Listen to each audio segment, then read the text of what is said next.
Evening. Noting the time and the presence of a quorum, I call the Acton-BOXBOROUGH Regional School Committee to order. Thank you all for coming. We're going to start this evening because we have such a packed agenda with a lot of very important items to cover. We are not going to start with our normal warrants and minutes. We'll save that for later in the meeting.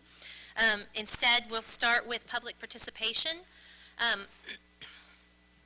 And if anyone would like to speak to anything on the agenda or not on the agenda, this is a time that you could do that. Normally, we ask you to just speak to things that are not on the agenda, but I know there are a few people here that would like to say something and might not be able to stay through the whole meeting.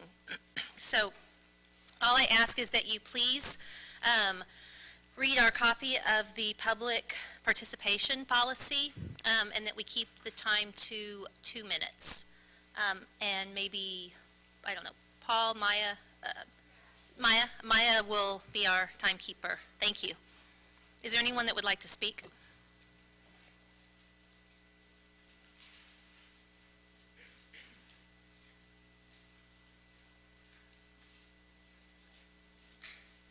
Thank you, Amy. Yeah, I think it is. Hi, my name's Martha Bethel. I am an Acton resident, but I'm also a 4th grade teacher at Douglas. And I just wanted to talk a little bit about very shortly, the assistant time that we're changing. Students do well if they can. And it's our job to make an environment where students feel that they can do well. Our assistants at Douglas Elementary help the students by building this environment. Our assistants, having them in the classroom with us, it allows us to differentiate instruction. Typically, I have 3 math groups every day. If my assistant isn't there to help with these different math groups, then the struggling people may not understand what we're working on. And more importantly, the kids that already understand and comprehend this math skill that we're working on won't be challenged because they have to be dressed just as much as the struggling kids. Having these qualified assistants in our classroom also allow us to run 5 different reading groups every day. Leveled reading groups, reading different texts that they can understand. Also, having our qualified assistants allow one-on-one instruction with the students, which is so critical, particularly in 4th grade, when they're really developing their writing skills. Kids with challenging behaviors also do better in small groups. Small groups allow them to feel better about their work and better about themselves. If a student is struggling with self-esteem, that's going to infect their entire life, in and out of school, and it's such a horrible situation. Having these qualified assistants help with small group instruction, that contributes, it helps these kids build their self-esteem because their work is recognized. So as you can see, can I just, thank you. So the point is, requiring the assistants to do lunch and recess will, many of our assistants will leave next year, if that's the case. So all I'm asking is that we tweak this just a bit and give the principals some leeway so they can decide how to allocate that 12 hours. Perhaps 10 hours per week of direct instruction by the assistants and 2 hours do lunch and recess by another individual. That would keep the assistants at Douglas and it would benefit the children because that's why we're here. It's all about the kids and their learning. So, please. Thank you. Thanks, Martha. Is there anyone else that would like to speak? Okay.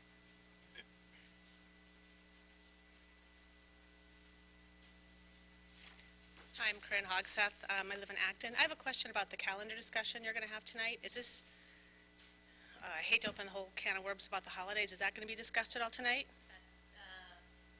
Is this just... That isn't on the agenda. I don't know what... The calendar thing, so I didn't know what... We're voting the calendar tonight. I don't know, I mean, it's up to other committee members, but that's not something that I had planned for the agenda. All right. Oh. I mean, any other committee member could open it up. Okay, well then I would ask that somebody on this committee make a motion to change Indigenous Peoples Day back to Columbus Day, the way it is recognized statewide and nationwide for the most part. The vote last year was not well thought out. It was not researched, and it was not well received by the community. I have to say, at PTO meetings immediately following that, the people present laughed. They snickered. So I hope you will give that some consideration and, like I said, think about it more. I guess whatever you decide to do, give it a good amount of thought, because last year it was not well thought out. It was a knee-jerk reaction. Thank you. Is there anyone else that would like to speak? Okay. All right. Well, we're going to move into our first agenda item, which is the superintendent search update.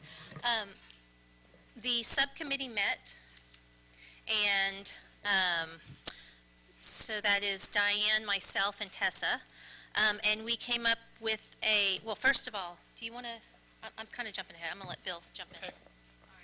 Thank you, Amy. Good evening, everyone. Thank you for attending.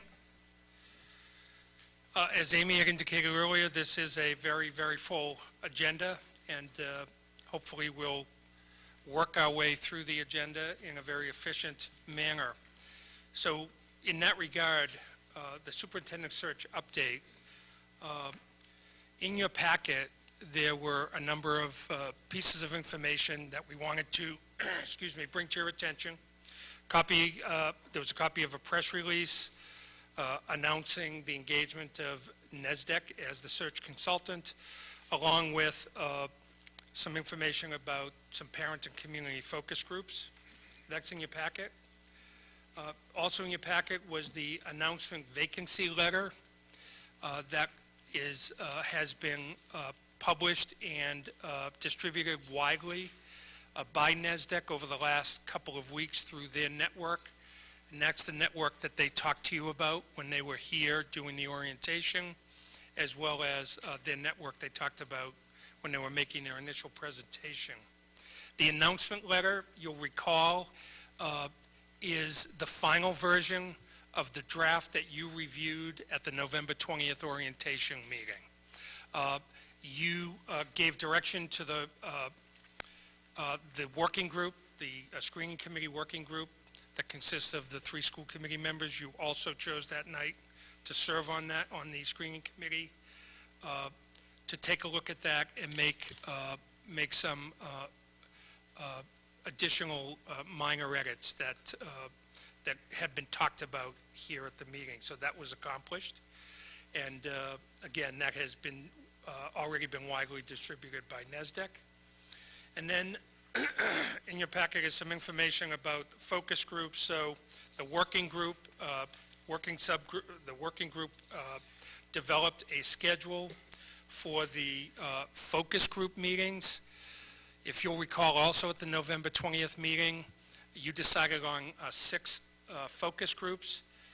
2 would be parent community groups, 2 would be staff groups, there'd be a student group, and a group with the administrators. The working subgroup, looking at the calendar and given the time of year, made an executive decision that I know you'll support, and that was to schedule a 7th focus group, an additional parent community meeting that is scheduled for after the holiday break. And that'll be on Wednesday, January 3rd at 7 p.m. right here at the R.J. Gray Library. So that process has begun. Search consultant Dr. Sally Dias has been leading the focus groups up to this point. I actually had an opportunity to sit in on the student focus group, which was conducted last week, and our students were awesome. They were great. They really provided some excellent insight, I thought.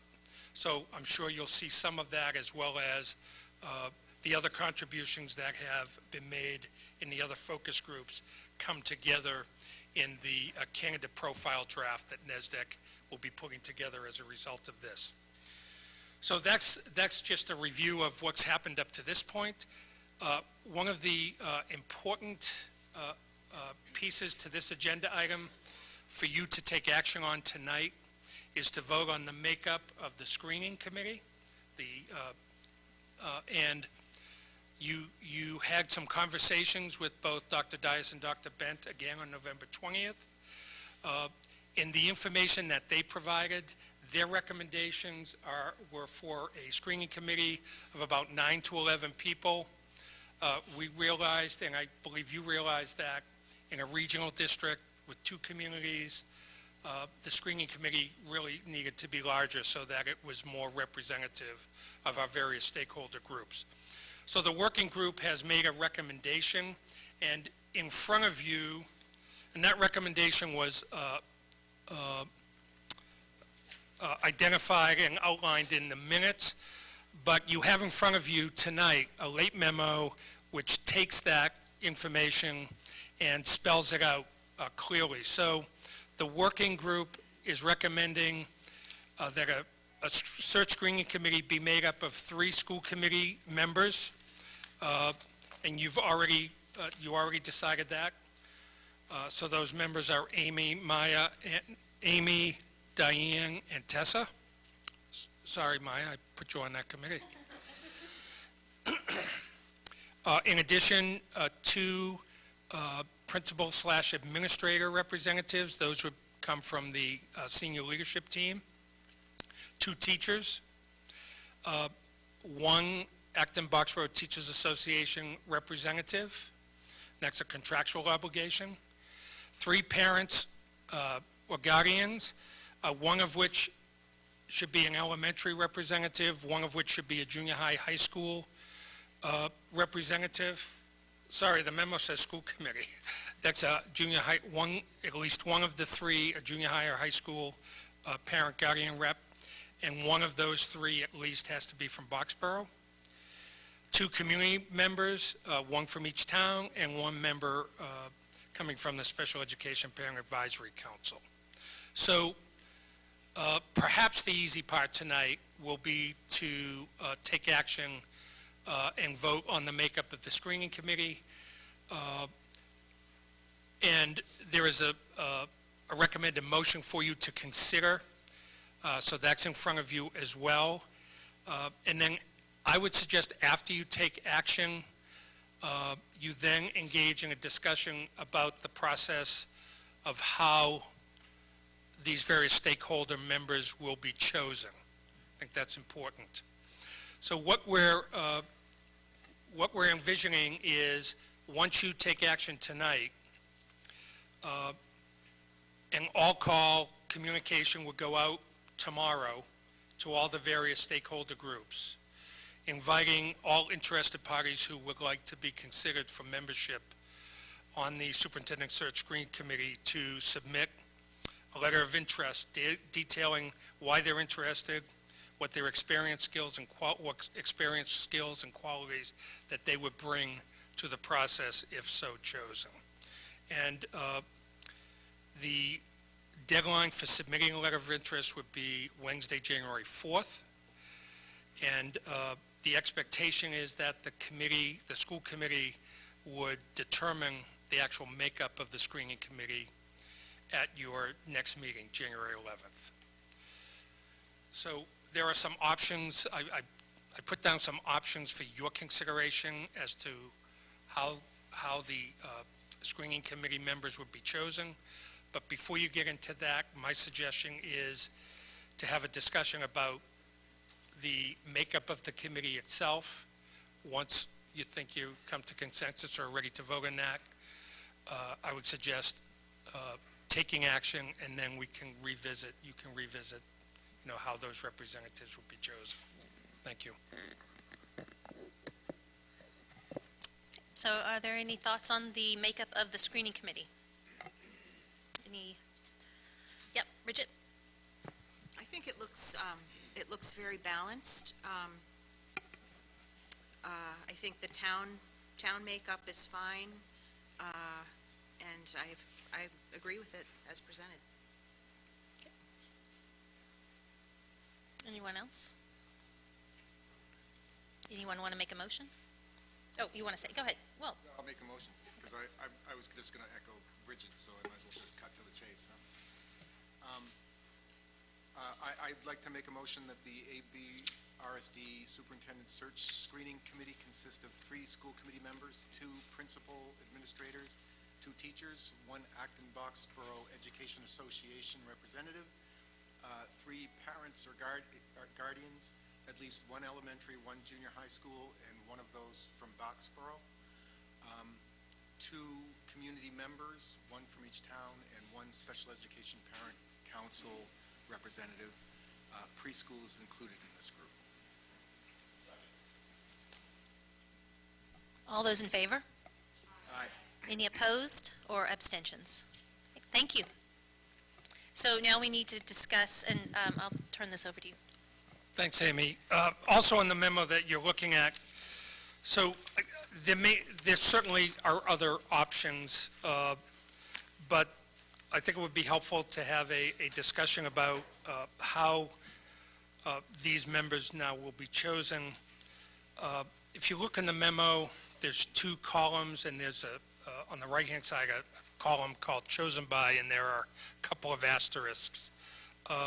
Clearly, the 3 school committee members have already been designated.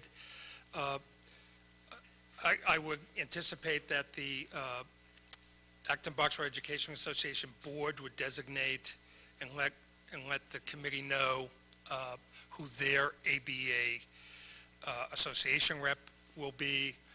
I think it's probably, my sense is it may make sense to ask the Special Education Parent Advisory Council to designate their representative as well. And then, so options for consideration, the remaining spots could be chosen by the school committee. Another option would be that the remaining spots would be chosen by the school committee. School committee would ultimately vote for all of these representatives, but could choose the remaining spots as recommended by the Superintendent Search Working Group. So I think how that would work is the the Search Working Group would meet shortly after January 4th to review the letters of interest, review the qualities, the skills, the experience that those interested would bring, and work to provide a list of representatives that are balanced and make those recommendations to the school committee. Or another option is you could have some additional stakeholder groups choose their representatives. For example, and I'm just kind of thinking out the top of my head here, although, you know, you could ask the school leadership team to identify their 2 reps and forward them. Could ask, you know, the ABA if they would be interested in taking on that process and forwarding 2 names. That still leaves, I think, parent and guardians and the community members that, you know, I don't know how that process, I don't know how you would go through a process where those 2 stakeholder groups could identify their own representatives. So something to think about.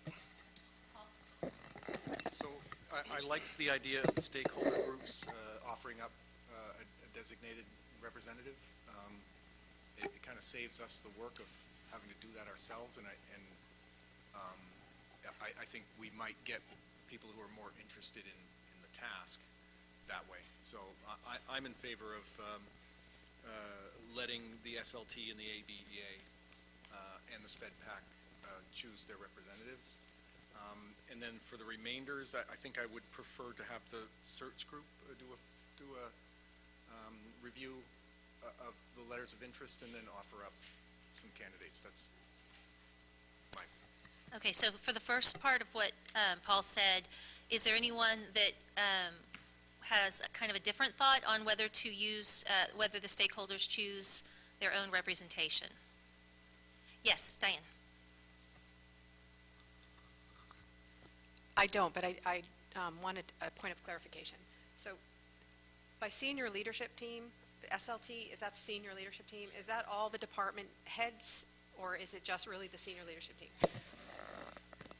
That's the central office administrators and all of the building principals.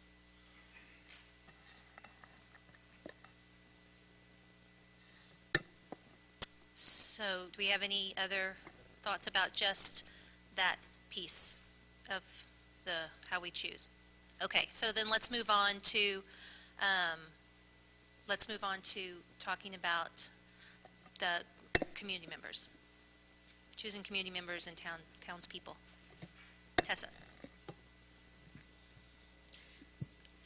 I don't really actually, well, I have lots of thoughts, but that's not, I have a qualifying question. I see where it says interested parties would be asked to submit a letter. Can we make sure that asking them to submit a letter also includes how much time requirements there are? Because I believe that when we spoke with the NASDAQ people that there's specific dates, working groups, and I just want to make sure I mean, it's not hard, I don't think, for the senior leadership team and everybody to be cognizant of that, but when we're putting it out to the wider community, just want to make sure that, we're looking for people with interest and time. Thank you, Tessa, for reminding us of that. Clearly, one of the requirements to be a member of the screening committee, you're absolutely right, and we will make this very clear in the all-call announcement. There is a schedule that has been put together by NASDAQ and endorsed by the school committee. There are 2 dates at the end of January. Don't know them off I think one is January 25th and one might be January 29th. Those are dates already scheduled where NASDAQ would conduct workshops for the 14 members of the screening committee. So those dates are solid. So for people who are interested in being on the screening committee, they have to have those dates available. Those will be evening workshop meetings. Probably they would go 2.5 to 3 hours. And then interested parties also need to be available between February 1st and February 12th. That's the time frame where it's envisioned that the initial interviews will be conducted. Typically what will happen is when the screening committee group meets on either January 25th or the 29th, they'll work with NASDAQ and everyone will look at their calendars between February 1st and 12th, and that group will come to an agreement on the dates that the interviews will be held. So that'll be done within that group. But if somebody's really interested, but they're going to be out of town, for a number of days during that period of time, that just won't work. So that will be made clear that there is a time requirement, and the total time requirement could be anywhere from, in terms of meetings, anywhere from, I would say, probably a minimum of 17 to 18 hours to up to 22, 24 hours, and then there'll be additional time on your own for reviewing all of the candidate application materials. All of that will be done on screening committee members' own time. So it's a big, big commitment. So thank you. We'll make that very clear. I just wanted to add one thing. Once this starts and the interviews start, everyone has to be there for all of the interviews, because it's not fair to the candidates if 1 or 2 people are missing for part of the interviews. Then there's really no way to actually judge all of the candidates to move forward. So it is a big commitment, and it's something that we really have to make sure that you're going to be there for all of those meetings.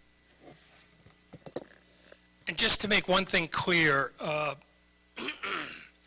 because there are probably people who, if they thought I was going to be involved in those committees and in all those hours, would probably say, there's no way I want to be involved. But just to be clear, my involvement in this process is really heavily involved in the upfront process.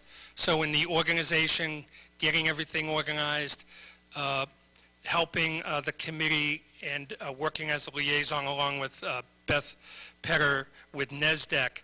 Once the screening committee is formed, I will be taking a backseat role. I will not be in attendance at any of those meetings. I'm not involved in the interviews or any of the process beyond that. And I have not been involved, other than the students, in any of the focus groups. So, and that's by design. Any more thoughts on, yeah? Just a couple of things. So, in the past, in the past searches that I was involved in, some of the meetings were actually held closely after school hours ended. I don't know if the groups talked about that, but it helped the teachers and the ABEA reps at the time. So I just throw that out there as a FYI. What if we ask the PTF, PTO chairs, co-chairs, et cetera, to do the screening of letters of interest for the community members? Just a thought. That might be a good way to sort of push it out, push it away from the school committee into the community and have them bring forth people. So I'm looking at you, Deanne. Or if there's anyone who is head of a PTO has a thought, I would welcome to that suggestion. Otherwise, I don't know. Go ahead. I mean, we can send an email out there for, out to them and ask them. I'm not really sure that they would want the ownership of that. I mean, because they're looking at different letters, and then, that's a lot of pressure to throw on them, because they're looking at the letters and kind of weeding out people, and, it's a very personal thing. So, I mean, I can send it out to them. It just feels like a lot of pressure to put on them as well. It's a great idea, I think it's a great idea. I don't see a downside, and if they do it collectively, then it diffuses any pressure.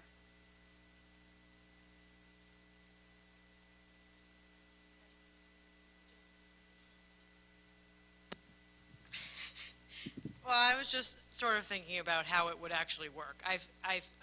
Would you want to do that at a joint PTO meeting? Just because you're talking about a lot of, I don't think it's a bad idea for them to screen, except we're only picking 3 parents.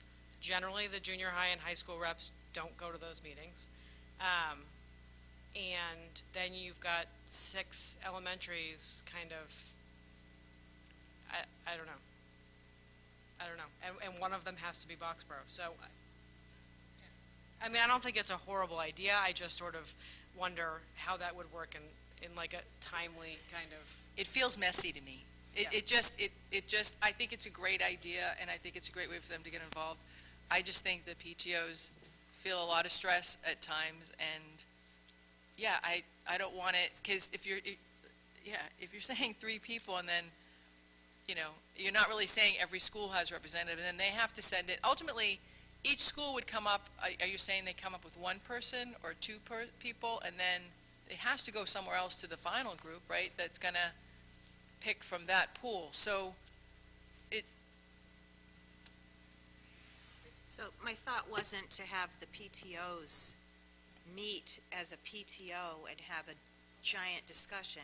It was to have the chair people of the PTO, PTFs, or the co-chairs, if there's more than one, get together in a room, look through the applications, sort them out, and make a recommendation to the school committee collectively on the 3 candidates that they would suggest to move forward. That's all. It's just an idea. Either way is fine. Otherwise, maybe having the working group, so the 3 school committee members, maybe along with the other members that have already been chosen, sort through the letters and choose 3. So.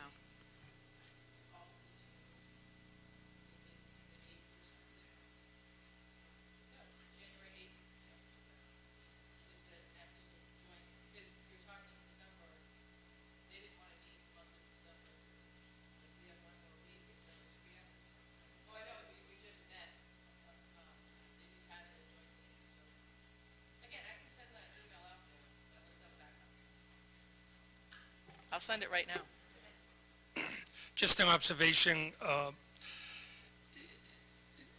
I think typical standard practice when school committees are going through a superintendent search, and typically every committee has this decision to make.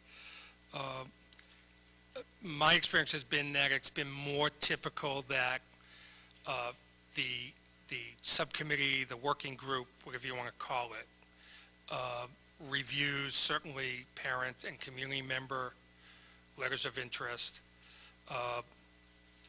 With teachers, it can go a lot of different ways. And then they make recommendations to the full committee. Some of the other kind of specialty groups, it's also standard and typical that that stakeholder group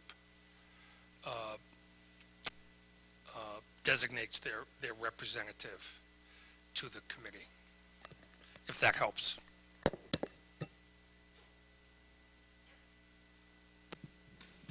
So they don't want to get up, but there are some PTO chairs here, and they don't like the idea of doing the screen. They're saying no. So.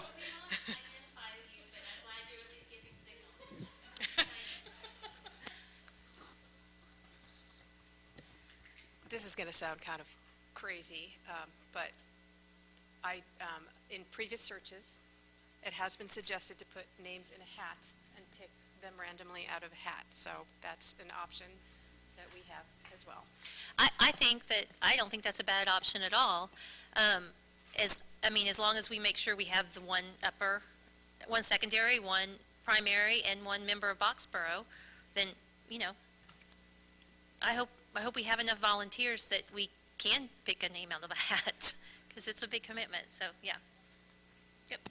I think that obviously we don't know who's going to apply for this, but that removes the ability to ensure that we have a diverse committee if we, if that is part of the applicant pool,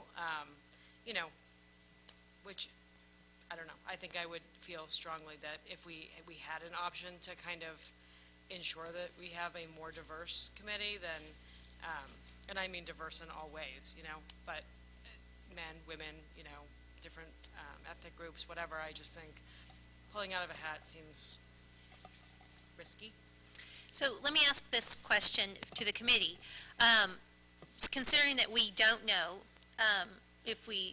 what and how many parent volunteers we have, would you be comfortable with the subcommittee deciding at that time how to make that decision and then bringing it to you? Because, if there are 3 people, then that's it. Or if there are 25 people, that's a different thing. Yeah, Eileen. I'd like to echo what Diane said, and I heard from Tessa.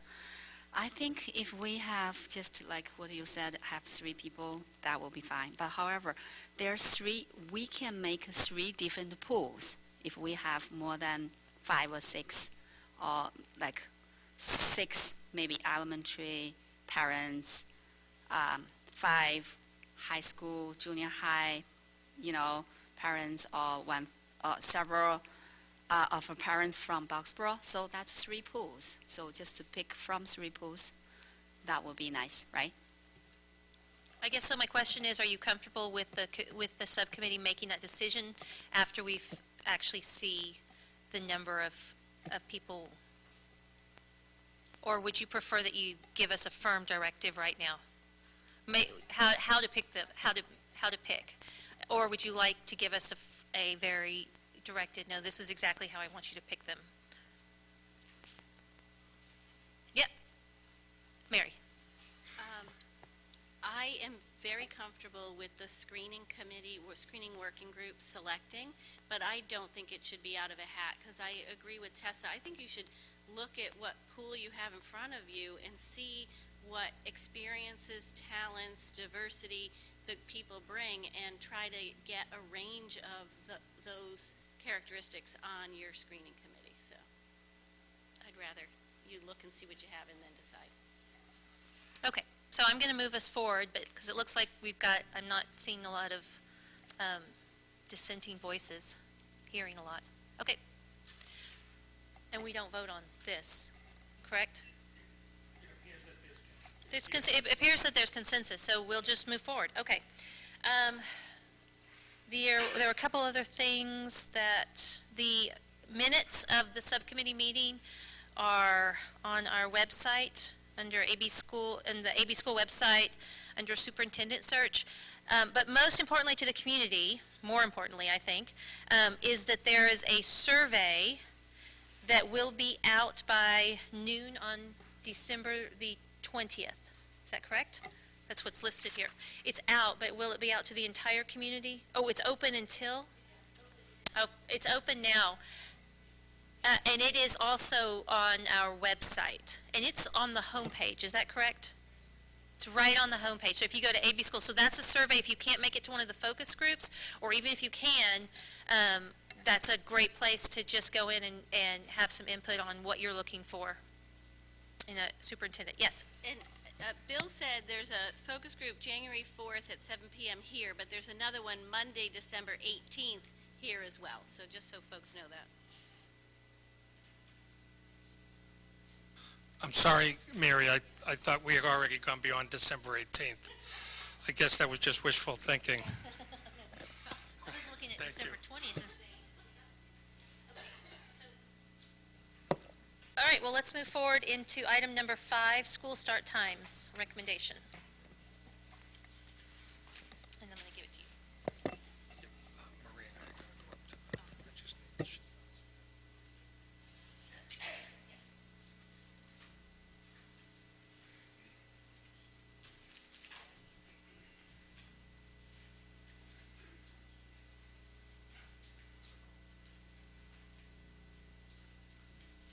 I would just like to point out that it is 7:40. We are exactly on time. Just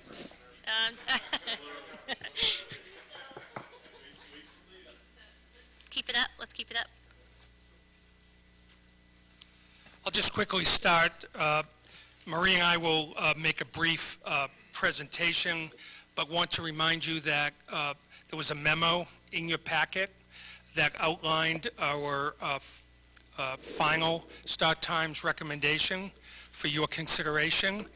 Our intention is to go through a very brief presentation. I think we have some little bit of new information to share with you regarding other school districts, and then we'll be happy to engage in discussion.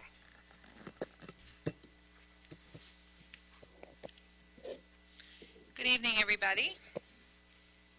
So everything we're talking about tonight you've seen. There's a couple new sort of pieces of backup information. So this is the third presentation since June about start times and our final recommendation.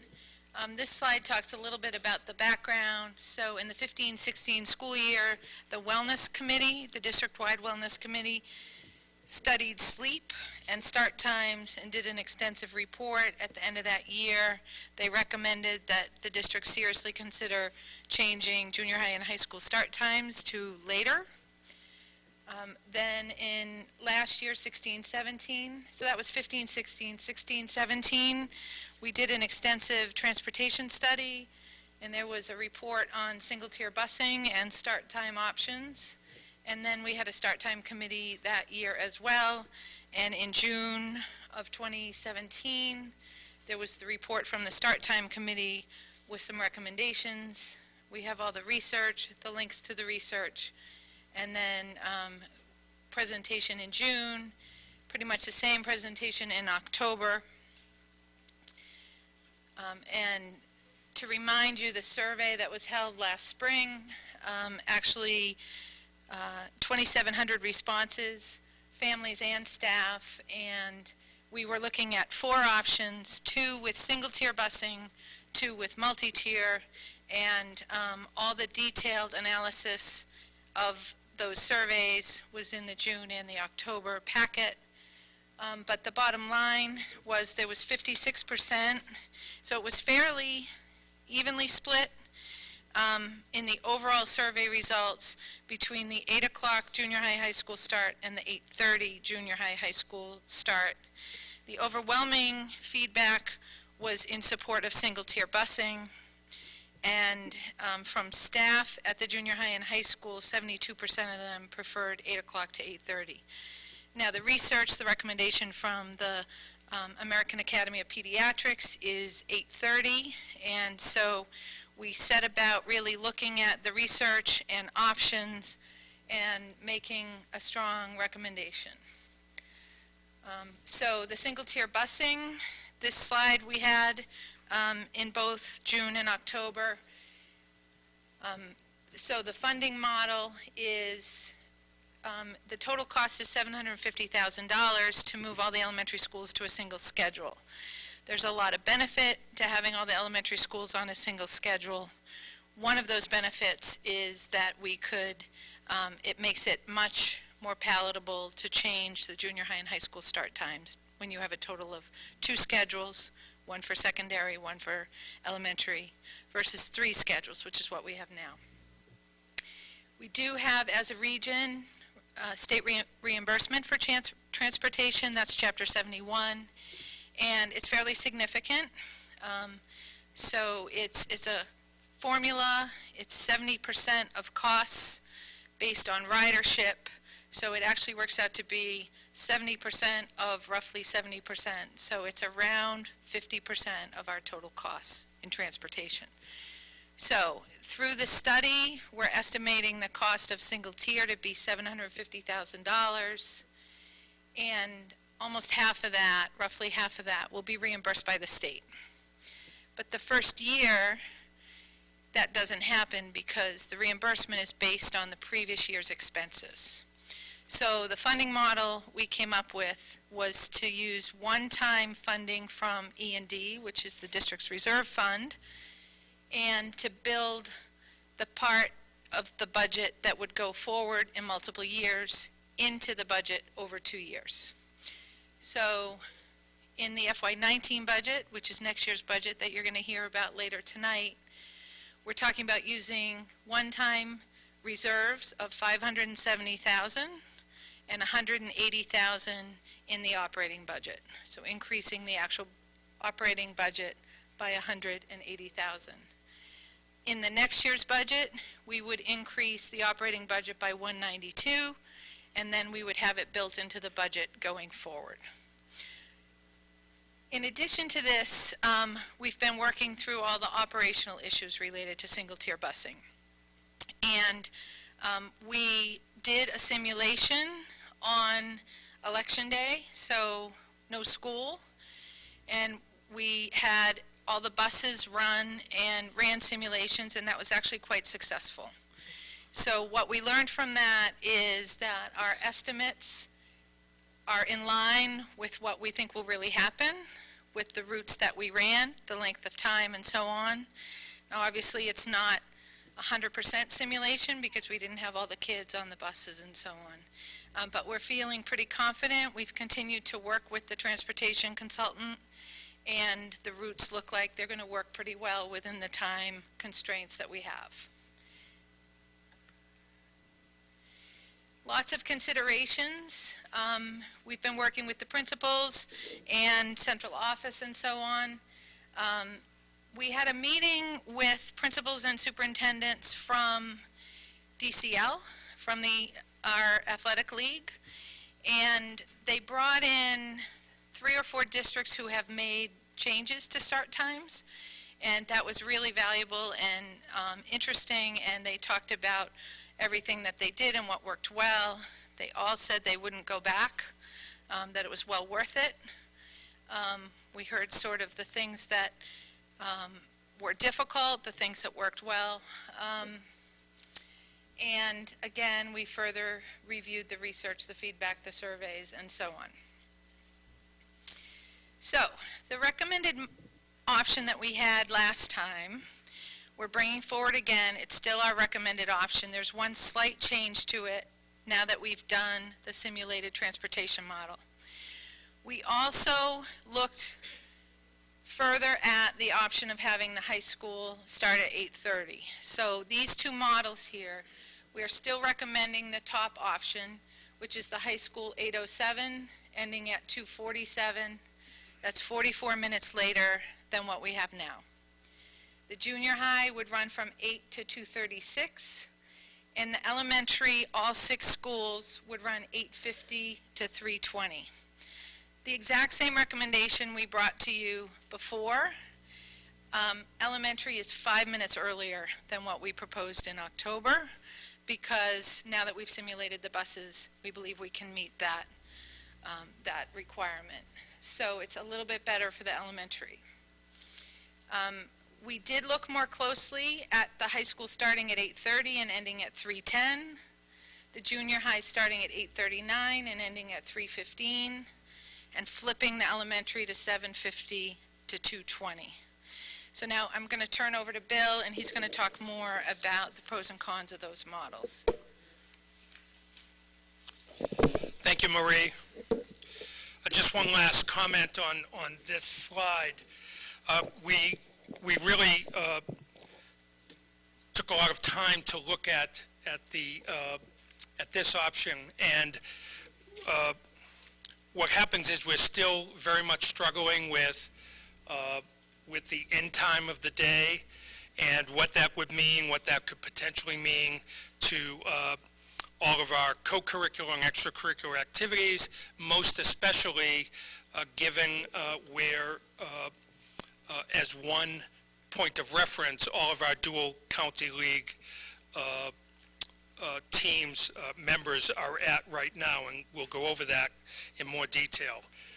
But the other piece that was challenging for us, and why we also decided on the recommended model, is that the elementary start time of 7:50, which is before the middle school and high school, when we looked at that and went back through all of the previous surveys that community members and parents and staff took over the last 18 months, in every option that we asked people to respond to that had an earlier elementary start than middle and high school, people indicated that would not be their preference by a wide margin. So if that were ever to happen, my belief is that the district really would need a lot more conversation and discussion about that being an option.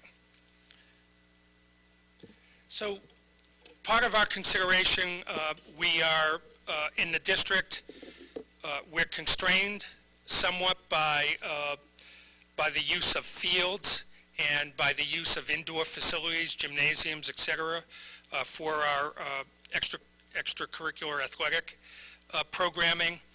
And some of the complicating factors are that we have agreements with youth groups, with our playing fields, that we need to be off of those fields by 6 o'clock. And in particular, there's an agreement with the Friends of the Lower Fields group. They have access to all of those fields at 6 o'clock. And that's a longer-term agreement and arrangement that the district has with that group. And that was part of the arrangement because they did all the fundraising and are actually paid for the upgrade to those fields a few years ago. So at some point, perhaps that can be renegotiated, but right now, that's a real constraint, to be honest with you. We took a look at some other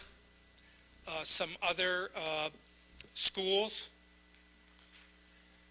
and the activity. Well, let me go back because I missed the bottom part of this slide. So this bottom part of the slide provides some information relative to our recommendation when the field, so our student athletes, for example, would get to the field about 3 o'clock.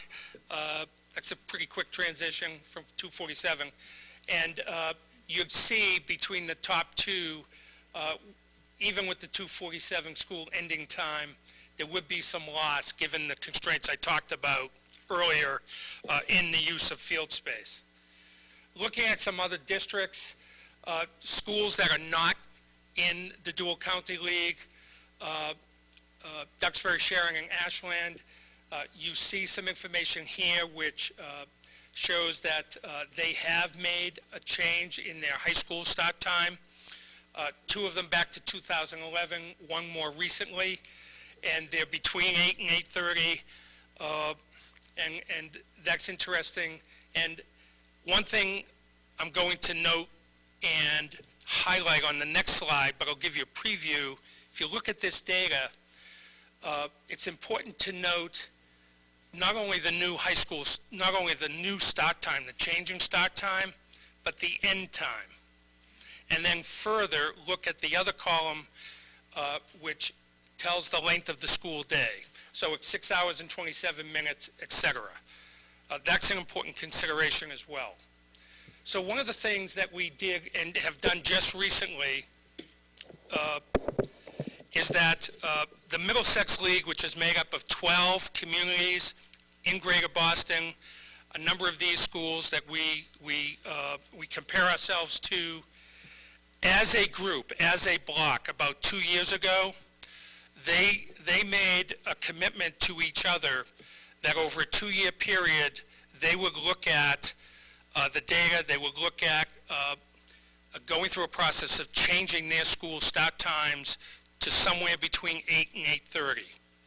And this gives you the latest information on what that group of schools, the progress they've made over the last 2 years. So, for example, if you look at, on this, 3 of these communities, Burlington, Melrose, and Watertown, the school committees have already taken action. Beginning next school year, they will change their start times. Burlington is starting at 8:35. They end their day at 3:05. Melrose is starting at 8:15. They end their day at 2:40. And Watertown is starting their day at 8:30, ending at 3:05. In all 3 of those cases, you'll note that the length of their school day is 10 or 5 minutes, fewer minutes than what our proposal is for AB at 6 hours and 40 minutes. If you look at Arlington, Stoneham, Wakefield, and Winchester, these times are currently recommended times, and the school committees are currently have those recommendations under consideration, and they will be taking action on these recommendations over the next couple of months. In those areas that there's no information, I can tell you that in Lexington, they have a school start times task force. They have not made any recommendations yet. If you go on their website, it looks like they'll be expecting a recommendation from their task force sometime at the end of January. And then Reading, Wilmington, and then the bottom row that you can't see, that's Woburn High School. All of the research that we've done suggests that they have not yet taken up this issue. But the point I wanted to make, there were 2 points. Number one, a majority of these schools are looking at the 8:30 start, and as a result, their end times are all shortly after 3 o'clock, and as a league, they have committed to make that later end dates work, and they will work through those logistics. Also notice the length of the school day. So they vary, but most of them are in the 6:25, 6:30 time frame, and of course, that gives them some extra time to go later in the day for a start because they're not extending that much further past 3 o'clock. So we did this same review of what's currently happening in the Dual County League. And Marie mentioned that some superintendents and principals from the Dual County League got together in November. They did. The Dual County League hasn't formally come out with a commitment like the Middlesex League has, but that was certainly the beginning of a discussion for the Dual County League. Some of the communities have already made changes. You'll note that Boston Latin, you may have read this in the news or seen it on TV in the last couple of days, Boston Latin School, the oldest public school in the country, by the way, just a little history lesson. They're changing their start time by 15 minutes. You have Concord Carlisle, which changed their start times last year to begin this year. Their new start time is 8 o'clock. They moved a half an hour. And Weston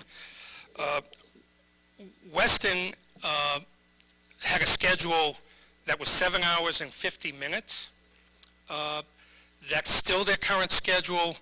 There is a proposal to change their day from 8:45 to 3:15. It's still under consideration, and there's no indication yet when the school committee will take action on that.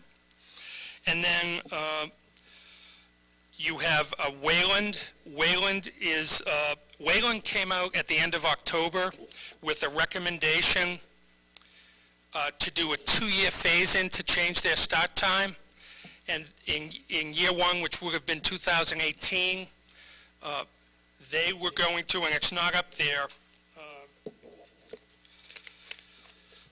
their plan at that time was to go from a 7:30 start to a 7:50 start in year one, and then in 2019, go to an 8 o'clock start. They would end at 2:45 at the end of their second year phase-in.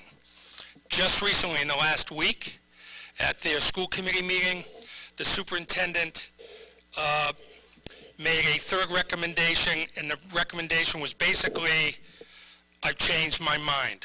I've changed my recommendation. Apparently, there were a number of forums that occurred post-October 30th. They received a lot of feedback. My understanding is that some of the feedback was, we're not pushing 8:30 start time enough. And then other feedback was, but if we go to 8:30, that really will impact after-school activities. So his recommendation a week ago was to put this on hold. They hoped to implement it next year. His recommendation was to put it off for a year so they could do more study. I'm hoping that's not where we're going. So additional considerations as part of the final recommendation. As I just indicated, we really feel at this point we needed to look at the consistency with other districts, certainly within the Dual County League. The issue of sharing fields before it gets dark certainly will be running up against twilight with the new schedule, but we are fortunate that we have fields that are lit. But we have that other constraint of that 6 o'clock piece. We did, as I indicated, looked at flipping the schedule, flipping the start times with elementary first, but that really, I believe, based on the feedback that the district received in the last 18 months on that possibility, really would need more discussion. And then we also were looking at more carefully the time difference between when students are let off the bus at the junior high and then have to move on to the high school, or vice versa if that was the case. And we're looking at a difference of about 7 minutes. We believe that that will be efficient. So the final recommendation, as you've seen, I would tell you that I see this recommendation as a very positive start. We really do understand what the data tells us about required sleep for adolescents, and we really tried hard to push that 8:30 start. We believe, and I can tell you, I believe that the data we saw from the Middlesex League, the league acting as a block, if you will, as a group, pushing that makes it easier for the other schools in their league. The dual county league is not quite ready for that, not quite that far along, but I believe that will happen. And so I see this recommendation really as a good first step. I would not at all close the door at all, that after a couple of years, continuing to monitor what's happening in other districts, getting feedback on the change, the significant change, in my opinion, that this recommendation brings, collecting more information, and really studying further. If there is a belief that we need to push that start time back further, that there needs to be some more work done. But I think that this could be seen as an incremental process that continues. But I think it is time. The district has spent a number of years on this. In my opinion, it's time to make a decision. And so you have that recommendation before you, and we're looking forward to engaging with you in discussion. Thank you. Thank you, Bill and Marie. That was very, very thorough. Dennis. That was very thorough. It's probably the most I've heard Bill speak. That was pretty good. Well, first of all, thank you. It was, all kidding aside, it was very thorough. You know, there's a lot of work that's gone into this over a number of years, and there's been a lot of conversations. I mean, I remember having a conversation like 7 years ago on a soccer field. Someone said, oh, we should change the start times. Is it probably where everybody, you know, would want to be? Maybe not, but I think it's a good compromise considering the constraints that we have, and whether people believe the activities are not constrained, that we still have to play within the dual county league. You know, it's funny, I look at it from my kids' perspective. I have two in high school, one who can't wait to get up and one who can't stand to get up. And, you know, and if you look at either one of them, but they both play sports and they both have practice afterwards. They both have to get to games. So unless the league moves as a whole league themselves and decides, hey, 8:30, 8:45 or whatever, I think this works within the restraint. So I appreciate all the work that's gone into it, and I'm going to support the recommendation.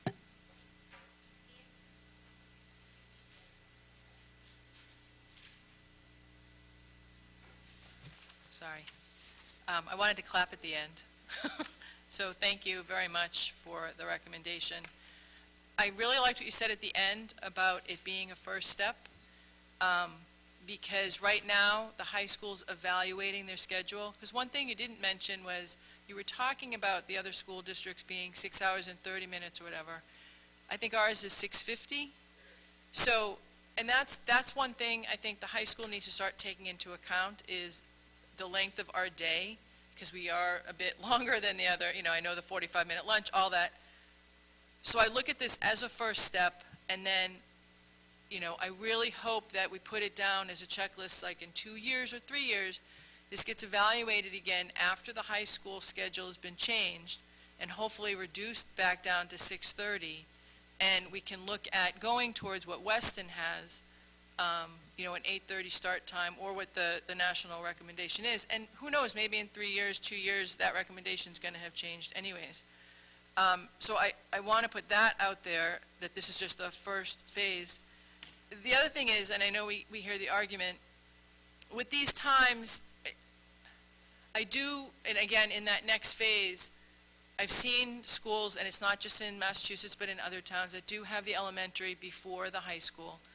The feedback that we got on the start time committee was that the elementary school kids do suffer after 12 o'clock. The younger kids have to have their specials because they struggle doing the teaching after 12 o'clock because they're tired. So those are things to look at. And in addition, not only does it help the elementary school kids and the high school kids, and I know that there's an issue with watching children after school and who's caring for your kids, but for both groups, that switch does help. And in addition, not to be a penny pincher, but looking at the money that we could save, because the buses that we use after the high school to go to sports or to do whatever, we can use within district, and we're no longer hiring outside buses to take those kids to Boston Latin or whatever in the dual county league. So I do hope somewhere in the letter that it does says this is going to be reevaluated in a few years, but this is a great first step, and it's time we just make the change. So thank you. Mary? Thank you. It was a great presentation and all the work that's gone before, including from the Wellness Committee. I agree with Deanne that I would hope that there's a commitment to revisit this once the junior high and high school schedules are adjusted, if there's any movement there to push it later start. But I'd also like to ask that we are pretty strict about what happens before school, that people don't move activities before school and use up that time, because that's not what it's meant for. So if there are, I think there are a few activities that already happen before school, they should adjust by the 44 minutes for the high school and the 30 minutes for the junior high. And then nothing should move from afternoon into AM. I agree with what's already been said about reevaluating this again. I think it's a terrific first start. In fact, before I came here tonight, I've got 4 kids who have gone through the high school. My 23-year-old, when I told him what we were voting on tonight, said, "Thanks a lot." Too late for him. Sorry about that, Max. But I think it's a really positive start. It's going to make a huge difference, I think, for the students and for student wellness, and that's why we're sitting here. That's why I'm sitting here. So I think it's terrific, and thanks for the presentation, for the thorough discussion during the presentation. One other thing that the start time thing is great. The single-tier busing is huge. Getting all of the elementary schools on one bus schedule, on one start time schedule to end this flip-flopping, which is so disruptive to families, I think is a real positive too. But I'd also ask that, not this year, maybe next year, maybe the year after, I really think it's important that the district take a look at what school choice is costing in terms of the busing expense. Because I know it costs more. We've had consultants tell us that, because we're busing kids from North Acton to, wherever, and we've got a big district and all of that. But I don't think we've ever really quantified that, or if we have, I don't know that we have, and I've been here for almost 12 years. So I think it's important that we get our arms around what the real cost is. I'm not saying we need to make a change, but I think we need to understand it to help us inform decisions going forward. So thanks very much. I fully support this change. Eileen? Actually, I have to say I really love the change. So finally, we're probably going to do it 2018. I just have one quick question. I hope we can have some kind of a thorough traffic study for junior high and high school start time, because right now the bus stop at high school and then go to junior high, and now if we go with this high school start later, junior high start earlier, we're probably going to stop at junior high first and go to high school later. And I'm not sure about that the two streets, around our school. I think the traffic is not slightly different, definitely different. So, I hope JD have the consultant maybe really study that and give us the option. If we vote tonight, will give us the option switch 8 o'clock and 8:07. I heard the bill. Okay. I think, well, the high school, the buses do both ways. So in the mornings, they stop at the high school first, and then they go. And then in the afternoons, they start at the junior high first, and then they go down to the high school. So, I mean, it's going to be the same kinds of traffic patterns that we see already. No, but in the morning is different. If you want to start... It'll just be switched, yeah. But if you want to stop at junior high first, that in the morning, it's really, it's opposite from right now, the morning pattern.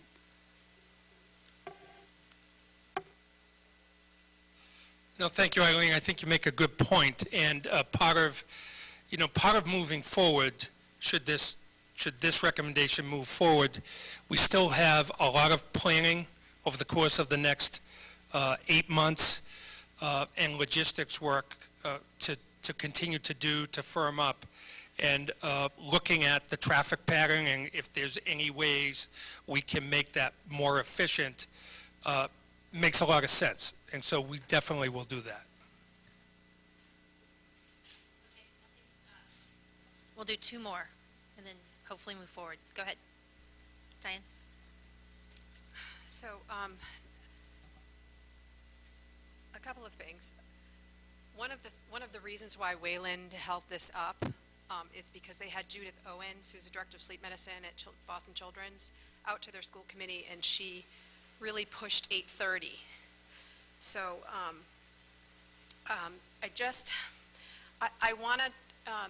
what I want to say is that there is absolutely no way I would not vote for this, because I think this is just so important, and increasing the amount of sleep that our students get is critical, and this will do that.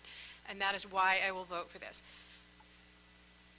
There's been a lot of talk about incremental change, and I don't know if that's possible with a high school change to a block time or a modified block time. I'd like to hear if that's a possibility, because the science tells us that our students, our adolescent students, do not feel the pressure to go to sleep until between 11 and 1.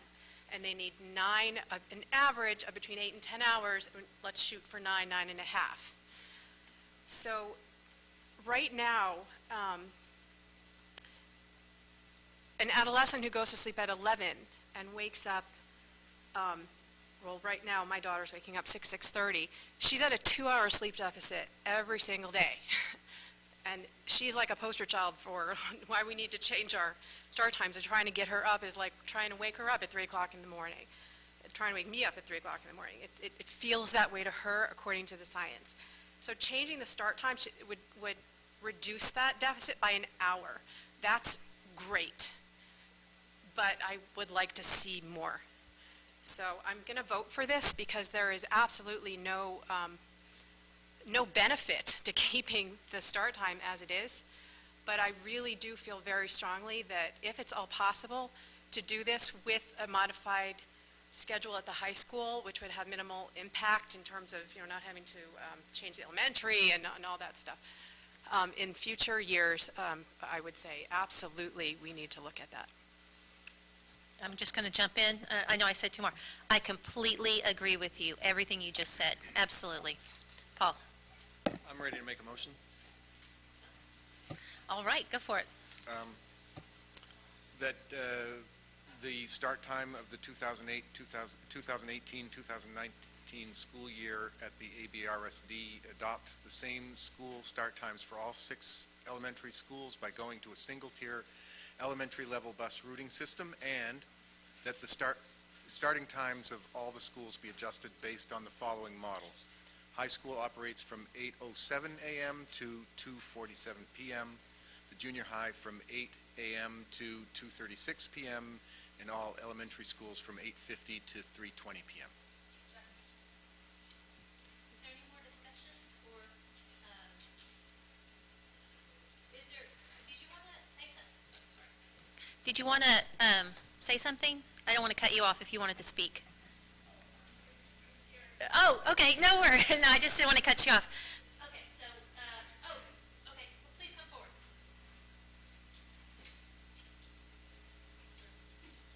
Right here, please. No, it's okay. I won't rush you. I'll rush them, but not you. Thank you, Amy. So just give us your name. My name is Tatiana Bogayevsky. I live in Acton. I have a junior at the high school. I'm sorry. Yeah. Do I need to press something? Okay. All right. So I have a junior at high school, and I have a fifth grader at elementary school. And the reason why I'm here tonight, it's the first time I'm attending a school committee. I live in Acton for 17 years, because this is very close to my heart. Okay, it hits close to home, so to speak. I completely agree with Diane just said. It's a big deal for all of us to wake up our kids in the morning. Let's focus on what is important. So my son, my junior, sleeps through the first 2 to 3 periods at school. He has no idea what's going on in English class and in algebra class. Guys, this is important. It's algebra, it's English. It's like most 2 important things that they're gonna take tests and everything on. He and all of his pals, he's not the only one, the rest of the 11th grade has no idea what's going on during the first 2, 3 periods, depending on their personal schedules. For somebody it's 2, for somebody it's 4. This is unacceptable. Let's focus on the important stuff. They go to school to get education, to study. This is the reason why we settled in Acton 17 years ago. And I'm sure many of you have done the same thing for schools, because Acton has great schools. What happens after school, sports and stuff, is great. But this is not, that should not be the driving factor for this decision making. The important things is that they study, that they learn, that they get the education they deserve in this great school district. So please, I urge you, I ask you, beg you, all of you, to vote in favor of this. It's a great start. It's not ideal. I would like to see 8:30. I would like to see 9 a.m. a start time for high school students. I personally went to school at 9 when I was in school, and it was early too. So, I mean, for the entire family of mine, it's a big deal to be up in the morning, but waking up the junior, it's an ordeal. He is getting out of the house, he is still asleep. So I really hope that this carries through. It's a great first step. I hope we'll extend it at one point. Thank you so much for listening. Thank you. Thanks for getting up and speaking, too. All right. All right, so we have a motion on the table that's been seconded. All those in favor? Aye. Opposed? Abstentions? Okay, passes unanimously. Thank you. Okay, let's move on to...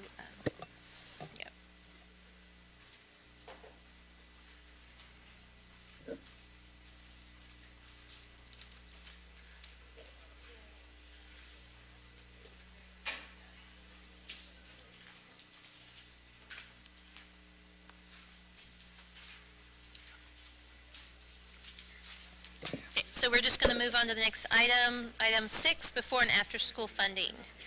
And Bill and Marie are up again.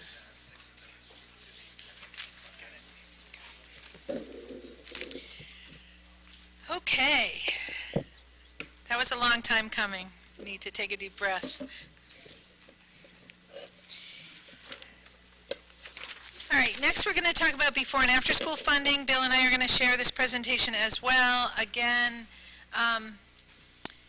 this is the third time we've talked about this. The proposal has not changed. We have some clarifications about some pieces of it.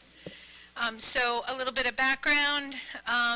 So in September of 2016, we set a goal of examining the school funding at the elementary level and looking at it across all schools. Throughout all of last year, the elementary principals and the administrative team from the central office worked throughout the year to really examine what was happening and make some recommendations about what we should do. In June, there was a report to the school committee, and it described all the details of it. We essentially repeated that same presentation in October and added some more details and so on. So the recommendation hasn't changed. We've had lots of feedback, conversations, met with PTOs, met with faculties, been to several schools. We've made a few tweaks to sort of the implementation, and we bring it to you tonight for a vote.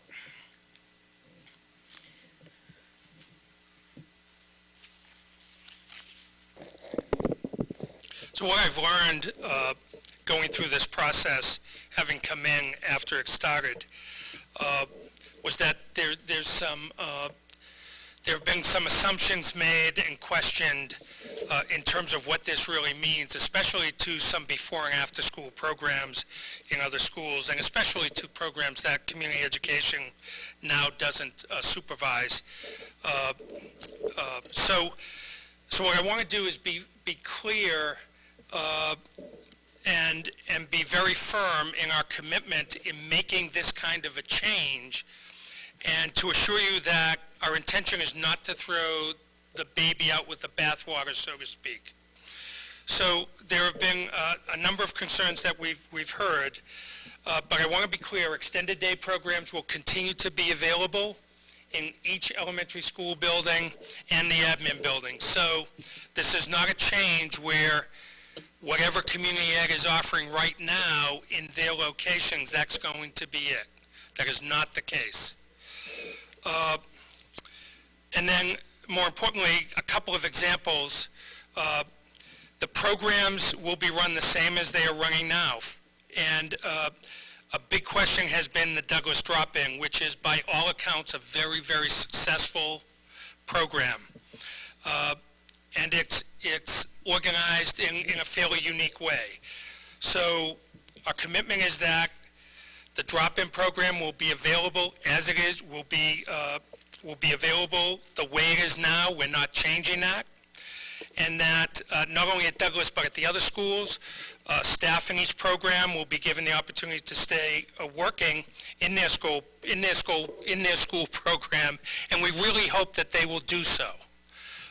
And I know that Community Ed, under Erin's guidance, has already started having discussions at some of the schools, and those will continue. So I just want to be really firm and clear about that.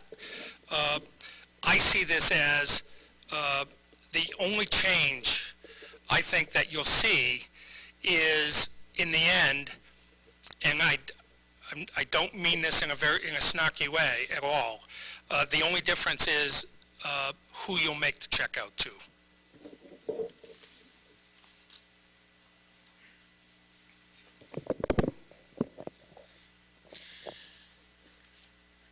Stay on this slide for a minute. One of the issues we've been contending with is that each of these programs, it has what we call a revolving account. So the program charges a tuition, charges a rate, the money comes in for that, and that money needs to be spent in that program. So for several years we've been trying to figure out how do we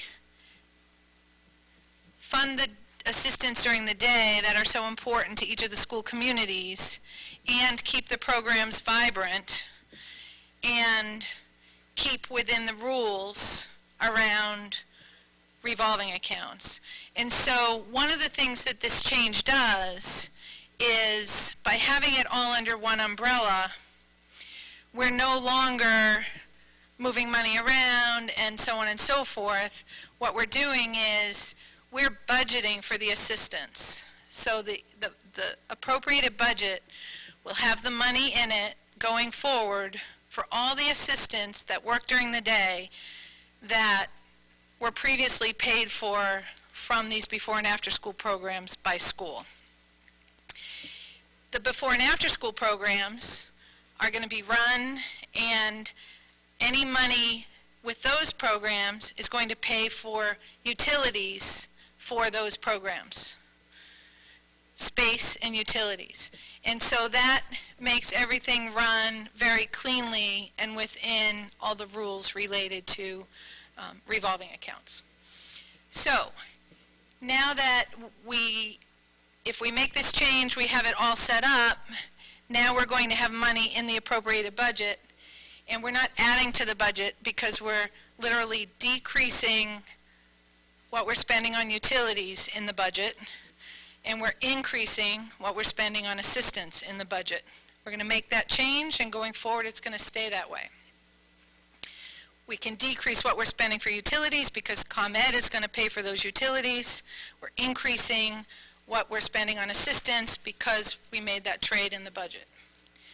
So we're going to fund a 12-hour assistant in every classroom, grades 1 through 6. This is exactly what we said before.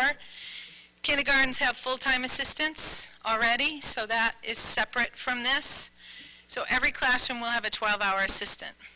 The one change we've made from what we said in October is each school, if they have 3 classes at a grade level, each class will have 12 hours of assistant paid for by the budget. They might hire 3 people, 12 hours each, or they might hire 2 people, 18 hours each, to work in those 3 classrooms. So some of the feedback we got was that it's going to be hard to hire 12 hours for every classroom. We already have a bunch of people working 18 or 19 hours. We don't want to lose those folks. They're great at what they do. So this slight change, we believe, is going to make it more flexible. So that's the only real change since what we presented to you last time. Those assistants will be doing lunch and recess. So we're combining what now is, in some schools, lunch and recess is separate from classroom assistants. In other schools, it's combined. In this model, every classroom is going to have 12 hours. Might be 2 or 3 at a grade level, depending on what the school decides to do. And those assistants will be with their class during lunch and recess, as well as time in the classroom. The PTOs will continue to be able to fund additional assistant hours or additional staffing in the way that they have in the past. So that's not changing in this model. I know there was a lot of discussion among the committee about that last time, but it took us a long time to get to a model that works here, and continuing the PTO fundraising was part of the recommendation here. And again, this recommendation has agreement among all the principals. All right, so this talks a little bit about the money, but basically $350,000 will go towards utilities, and then that allows us to increase the assistant budget to cover these assistants. The budget you're going to hear tonight already has that in place. So we've moved money out of utilities and into support staff. This means that the total district funding for assistants is going to be $1 million. So right now it's $660,000 when you include lunch and recess and classroom assistants. It's going up to $1 million. This slide does the math for you, but basically this is going to be as many or more hours as 4 of the schools have right now. So what I mean by that is some schools have PTO fundraising, some don't. When you add total hours of what each school has right now, the district will be paying for equal to or more than they have now from all sources. Okay? 2 of the schools will have a decrease in total hours from all sources, depending on what happens in the end altogether. So there are 18, the sample school, 18 classrooms, grades 1 through 6. Some schools have 16 or 17, some schools have 18 or 19. So we're within range here. But if a school has 18 classrooms, grades 1 through 6, the 18 times 12 hours per classroom is 216 hours. We've budgeted for a 19-hour math assistant and a 19-hour reading assistant in every school. All right? So this is something that some of the PTOs were paying for before. Some of the before and after school programs were paying for before. We've worked it into the budget. So your typical school will have 254 assistant hours paid for by the district in this model. Okay?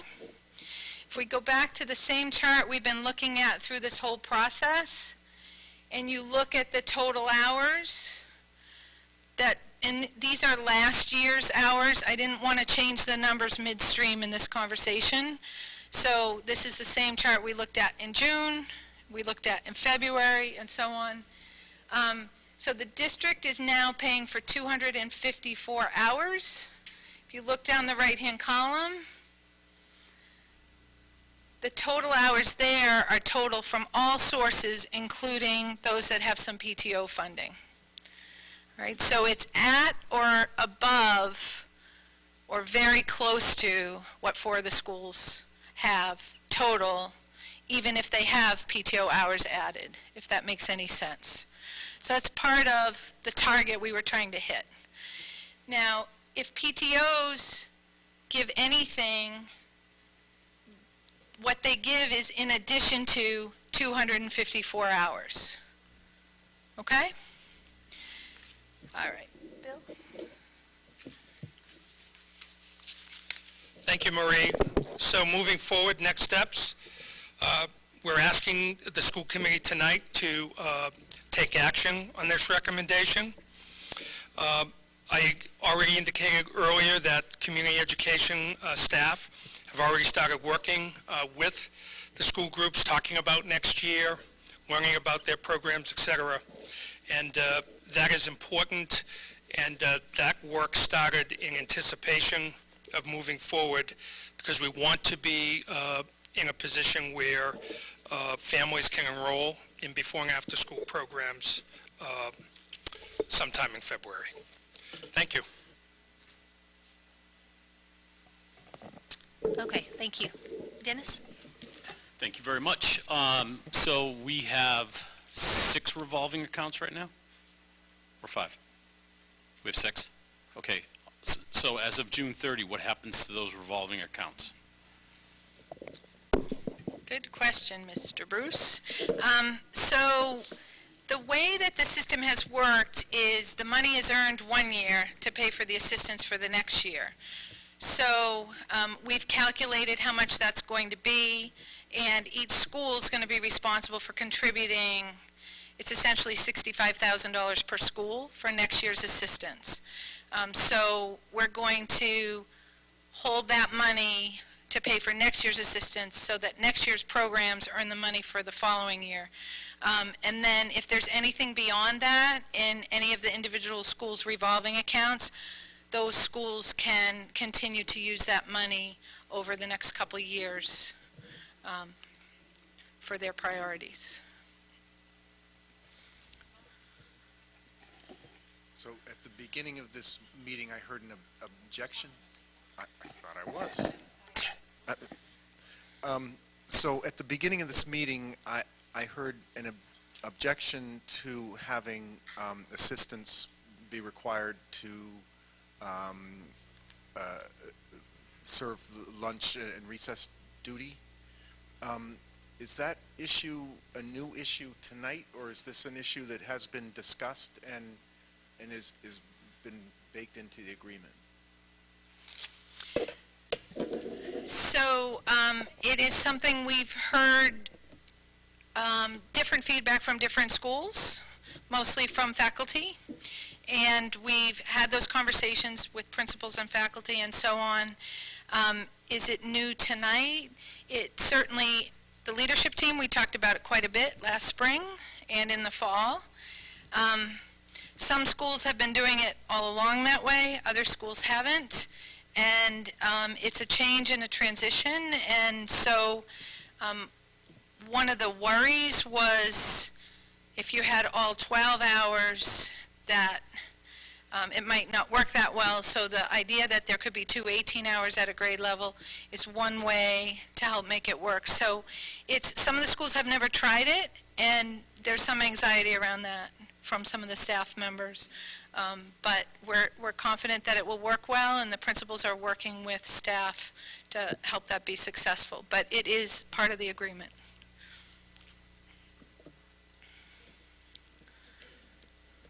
I want to add on to that, so that you know, the recommendation was based on what you found out, which other districts do as well. It's the consistency of having the classroom aide also be the person that brings them through lunch and brings them out to recess. So there's the comfort zone of the children in regards to that as well.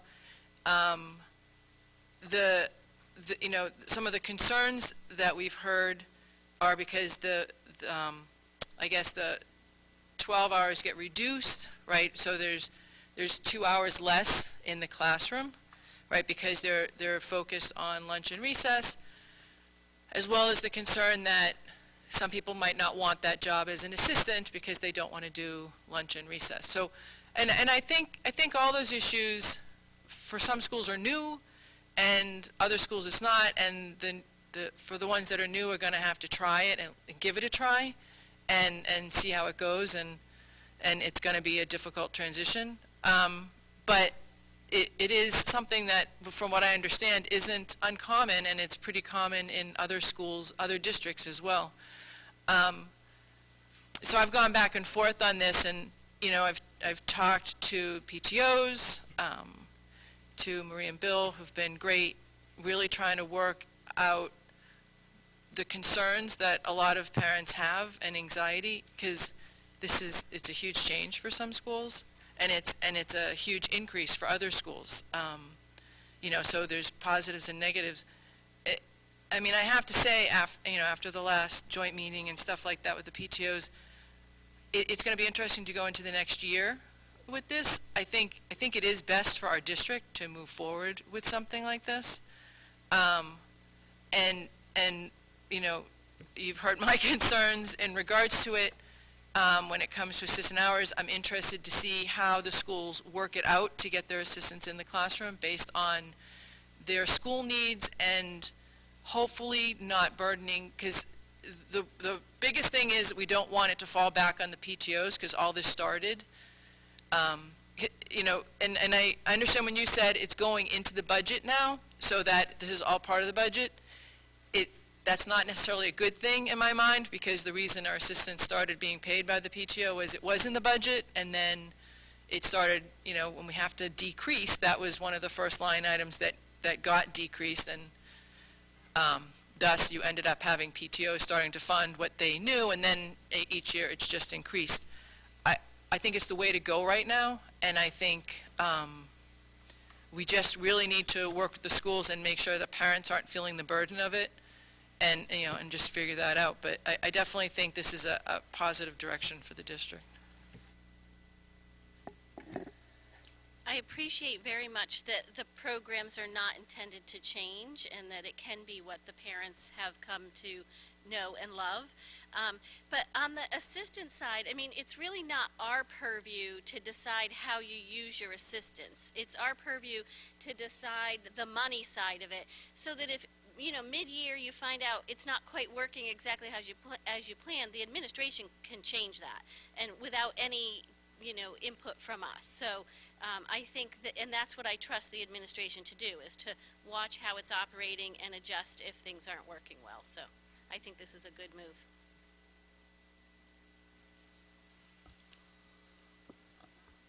This may make me unpopular, but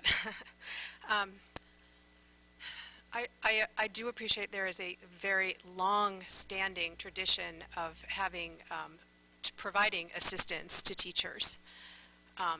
And I think that should continue, and this is a good move, truly.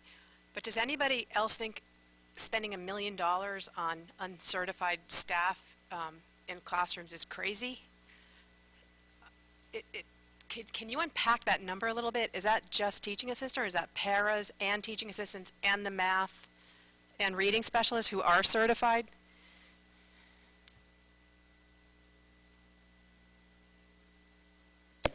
It is regular ed classroom assistants, reading assistants, math assistants. That's it.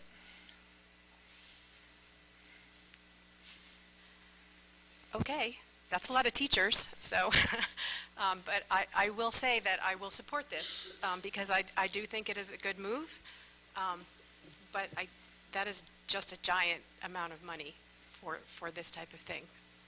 So I struggle.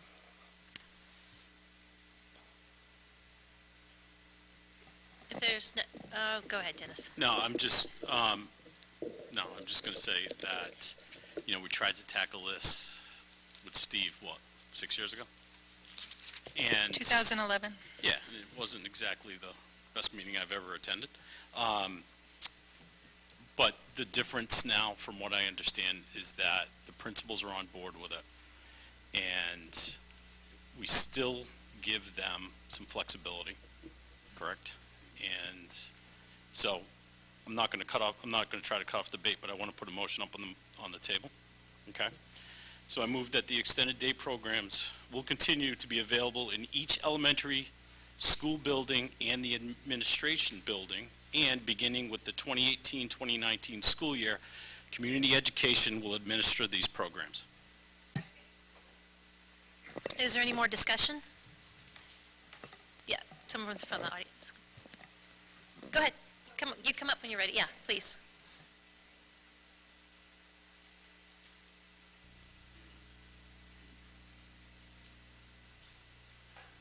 Hi, I'm Tracy Zachary. I'm a Douglas parent and Douglas PTO co-chair. So thank you so much. I just want to say before I start about the drop-in option at Douglas. I know that's been a huge concern in the community, and so I just want to thank you all because that's huge. And I saw Kate walking in, and so thank you to Kate also. I just want to clarify a few things regarding assistant funding. I wrote my questions down on my phone because in case I forgot. So on one of these it said that there's 3 12-hour or 2 18-hour assistants at each grade level. So does this count for classes with reduced sections also, or is that 12 hours? It's 12 hours per classroom, so if there are, you've got it right. Yeah, okay. Yeah. I just wanted to make sure I had that right. And then are there any rules as to where the PTO funding can be spent? So, for example, if we're raising money for classroom assistants, is it only classroom assistants, or is it expected that we cover other administrative positions or anything else that might no longer be funded? The rules are non-certified, non-benefited. Okay. There's no expectation, so I want to be clear about that. Okay. So, and I just want to, one thing, if there's a grade with 2 sections, maybe there are 2 grades with 2 sections, there could be 18-hour people, and maybe one of them shared between 2 grades, if 2 classrooms. Okay. So it could work. Okay, thanks. And the other thing I just want to clarify, just in the last couple of days, I've started to hear some feedback from the teachers about the longstanding assistants who are really concerned about now covering lunch and recess. But from what I'm understanding, those positions continue no matter what. That's part of this vote, right? Is that the lunch and recess aides, the classroom assistants have to cover lunch and recess, or could they be hired separately? Is my question. Does that make sense? Yep. Okay. So our recommendation includes that the lunch and recess be part of this. That is an administrative decision, so I wouldn't say it's part of this vote. Okay. That is our plan, and over time, that could possibly change, but that's our plan. Okay. Yeah, and just to clarify, the school committee doesn't make that level of decision. We're just here to vote the funds. Okay, gotcha. All right. I think that's all my questions. Thanks, everyone. Thank you. Okay, so we have a motion on the table. A what? Oh, it does. Okay. So, all those in favor? Opposed? Abstentions? Okay, thank you very much. Let's move on to the calendar.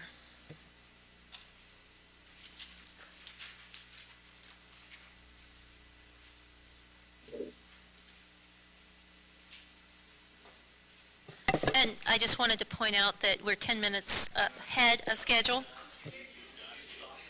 I just want to enjoy it because I know it's all going to go south. I just want to enjoy it while we're there. So the next item of business is a vote to approve the 2018-2019 school year calendar. This is the second reading. At a previous meeting, I wish I could tell you when, I think it might have been the last meeting we had, was the first reading, and there have been no changes to the calendar since this first reading, so it's here for your consideration.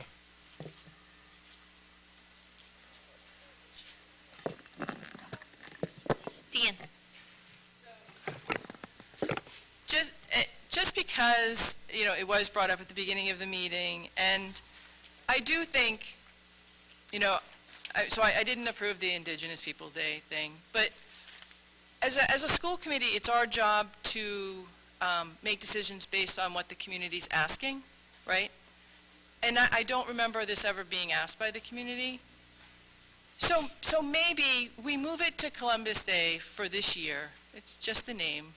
We move it to Columbus Day, and then we have surveys that go out to the community. And if this is what the community wants, because again, our decisions at the school committee can't be based on what us as an individual wants. It's really based on what the community really wants us to reflect on our calendar. So, I mean, I would pose or make an amendment, whatever, that we just make Indigenous Peoples Day, Columbus Day, and then leave it up to the community to let us know how they feel about it. Because again, it was thrown on there and it was added on without any community request. That's all. Okay. Are you making a motion? So I make a motion. It's my first in 5-6 years. This is your first motion? You're going out with a bang. To move Indigenous Peoples Day to Columbus Day and then include it in, I guess just move it to Columbus Day. So I move, see, I'm not good at it, which is why I've never done it. I move Indigenous Peoples Day to Columbus Day on the 2018-2019 calendar. Second. Any discussion? No discussion? Okay. All those in favor? Okay. If you could just stand up and come up front, please. Thank you. Yeah, can you come front, please? Thank you. Oh, we're not actually voting the whole calendar. We're just voting the amendment. We're just voting the amendment for Columbus Day. Yes, absolutely. Yeah, if you wouldn't mind. Okay, so all those in favor? Any opposed? Three. Okay, and abstentions? Abstaining. Okay. Well, okay, so now we need to see a show of hands. All of those in favor, raise your hands. Oh, no. 1, 2, 3. I'm sorry. Okay, if you raise your hands. Dennis, Eileen, Deanne, Diane, and Paul. I beg your pardon.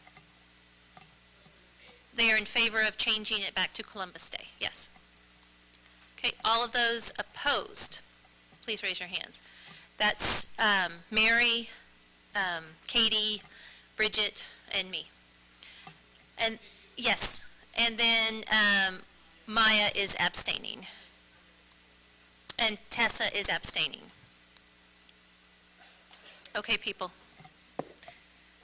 Looks like it passes. Okay, so now moving back to the calendar discussion, the full calendar discussion. Yes, Katie. So speaking of community input, Deanne, we received as a committee a petition to add Diwali as a day off for next year, so I'd just like to flesh that out a little bit as a committee. It's on, I'm a little closer now.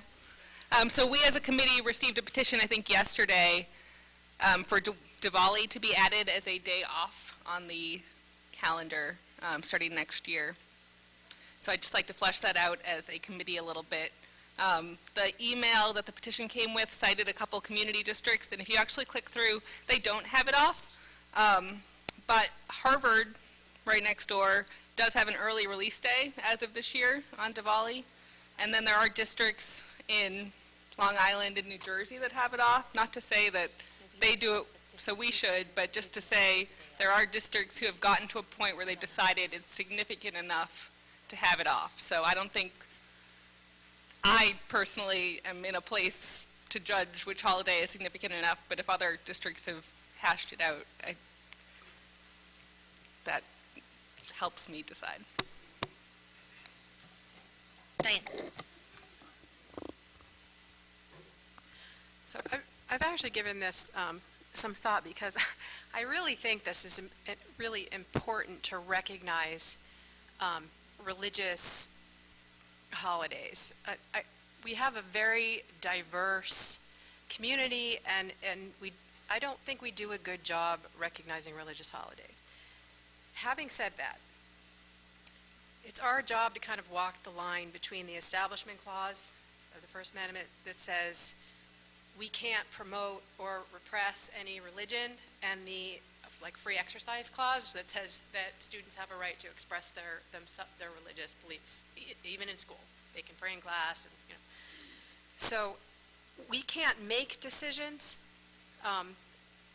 that support any one religious holiday over any other, or take that right away. Our decisions have to be driven by administrative convenience. So I don't know how the Diwali issue impacts administration and absenteeism and for students and staff. We could look into that, but I feel like we're going to be on shaky ground in terms of the Constitution if we go ahead and give this as a day off now. Having said that, Lexington, and I think there was one other that recognized us on their calendar without giving it a day off, and we need more of that. I really do think we need more of that. So I appreciate you bringing it up, truly, but I think we need to be careful on what we take away and what we give and why.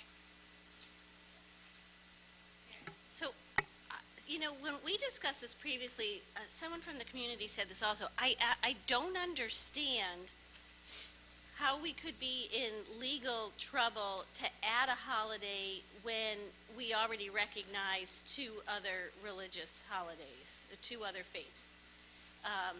And so I don't understand that. To me, if you were going to be equal, you either do all the ones that are requested to be on or none of them. So that's one issue. The other thing I have is, so the community person who contacted us didn't actually say what the dates are, so I looked it up on the internet, and it says it's November 6th through November 10th. I think we'd be hard-pressed to give, that would be 4 school days, but the 6th is already a day off, because it's a day off for students. It's not a day off for staff, because it's professional development day. So I'm going to let you talk, but I do want to respond to what you said, and I think I could try to do it, but then I think my husband would come over here and beat me because I wouldn't do it the right way. But if there's someone from the audience that could explain that this is not you're not looking for 4 days off or 10 days off, but exactly why 1 day off, maybe.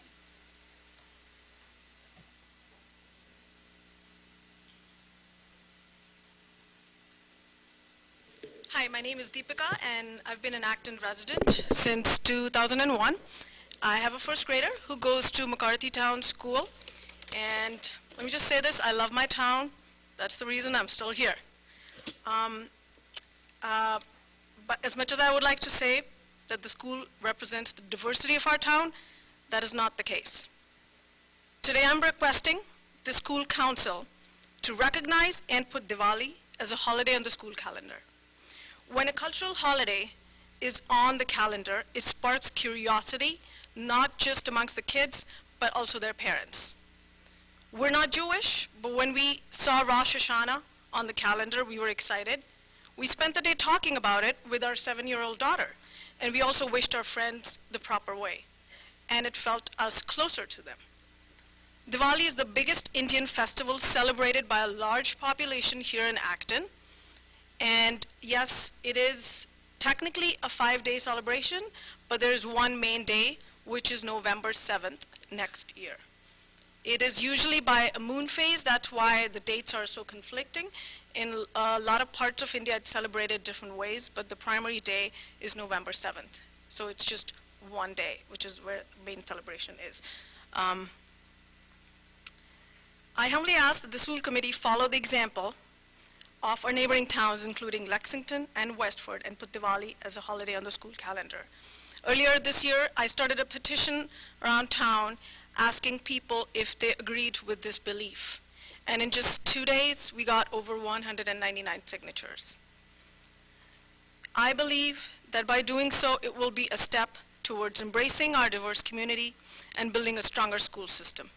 It will make kids like mine realize that her culture matters and help educate her friends about the diversity of society, which is especially important in these times. Thank you for your time and consideration. If anybody has any questions, I'm happy to answer them. Sure. Tessa. I just want to clarify. You're asking for like Westford's calendar, which I'm looking at right now, lists major religious and cultural holidays, and it lists Ada, Rosh Hashanah, Yom Kippur, Diwali, Hanukkah. You're asking for it to be on the calendar, not to be a day off? I'm asking both. I'm asking for it to be on the calendar as well as the day off. Right, I understand. But Westford and Lexington, just to be clear, do not give that day off. It's Understand. listed as okay. I know that. Okay, I just wanted to be clear, that's all.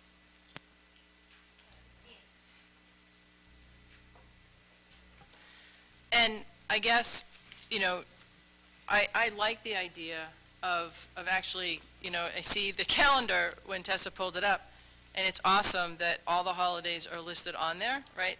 So that people can see when everybody's celebrating their holiday.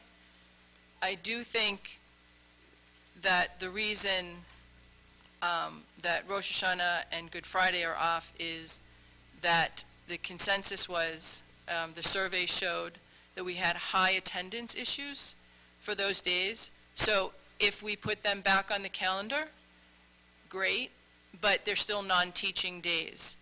And it's how many days we want to add to the calendar that become non-teaching days, and how many days we want to add to the calendar that become teaching days.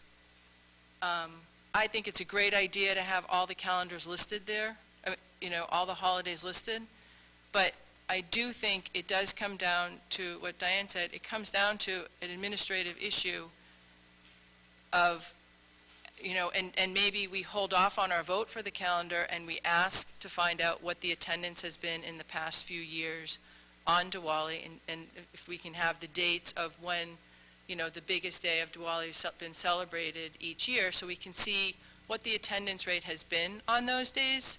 That would be very important for us to know, because if we're having a high attendance issue, then we can't be teaching, because then we're telling teachers to teach and students are missing school, and that's not fair to those students to not feel like their holiday's being recognized.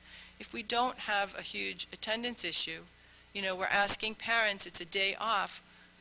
If we don't have a high enough population that is going to be staying home with their kids, because I do think that that's the one argument of people having with putting religious holidays on the calendar is people have to find days off.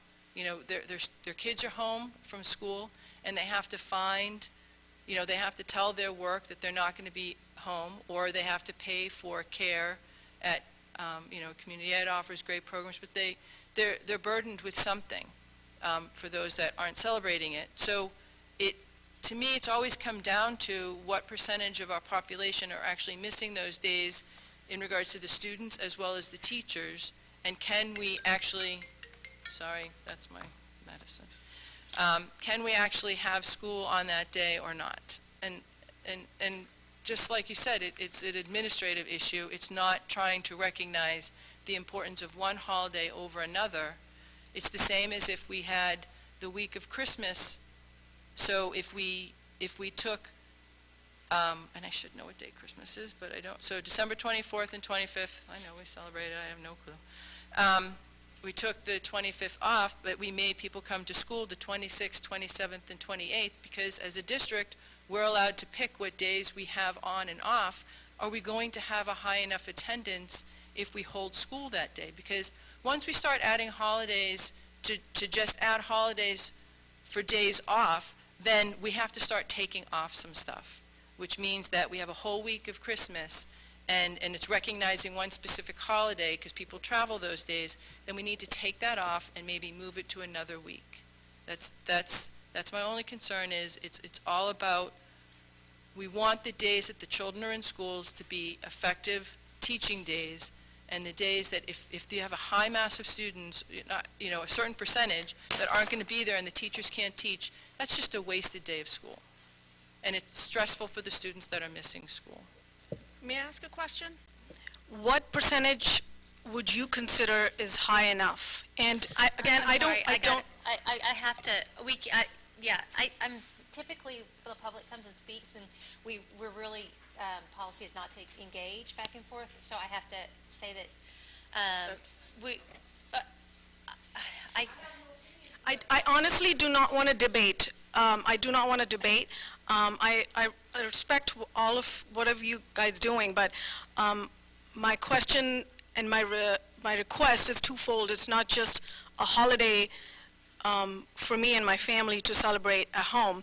It is also to educate our whole community about this beautiful festival, and I think it's great. I go to my daughter's school every year, no matter where she's, preschool, kindergarten, first grade, and I celebrate with her friends. And a lot of the parents come to me who were not aware of this holiday. And it's surprising to me that they've never heard of it. If we call ourselves a diverse town... Sorry, I have to cut you off because this is going really long. I understand. We have to stick to the schedule. We take public input, and then any kind of other debate just continues around the table. But thank you very much for taking the time and for the letter. Thank you for letting me talk. So I have a couple of things. One, I just have a question for Beth. So because we changed one of the days to back to Columbus Day, is now the well, just the name. So is the calendar amended or not amended? It's amended. Okay, well, okay, but for the motion, we would have to do as amended, correct? Okay, that's what I wanted to know. Right, no, that's okay. I'm just getting some clarification on it, that's all. So speaking as somebody who in the past has advocated for taking some of the religious holidays off, even though I'm a practicing Catholic, including taking off Good Friday, which actually isn't on next year.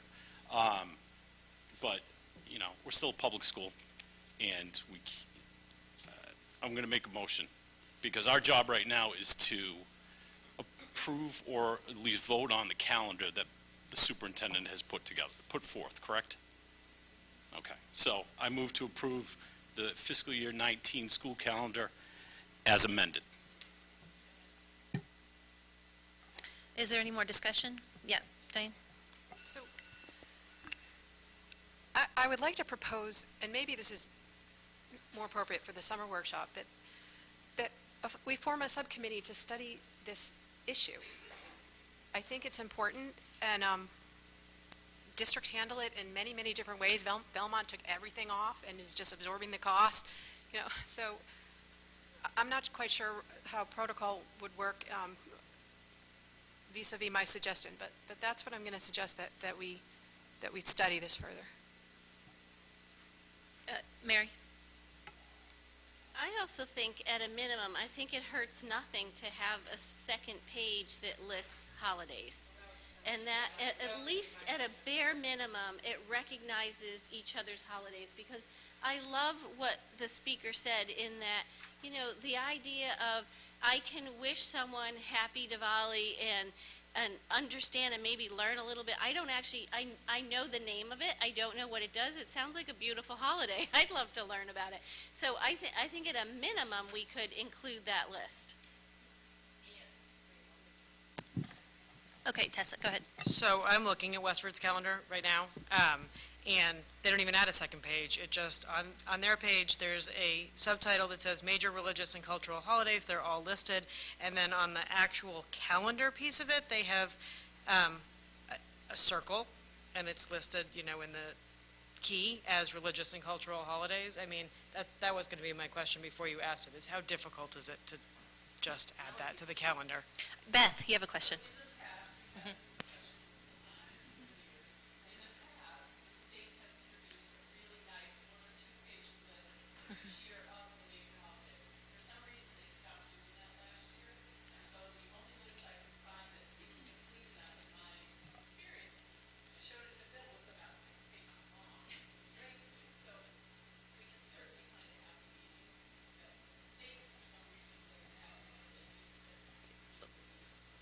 That'd be great. Maybe I'd be happy to work with you or someone else around the committee or to put something together. Looking at Westford's calendar. Yeah, looking at Westford's calendar as an example. So is there any more discussion? Otherwise, there's a motion on the table. So all of those, we're voting on the calendar as amended from the earlier vote. So the calendar as is, as amended from the earlier vote. All those in favor? Any opposed? And any abstentions? Okay, thank you. That was Katie. Thank you very much.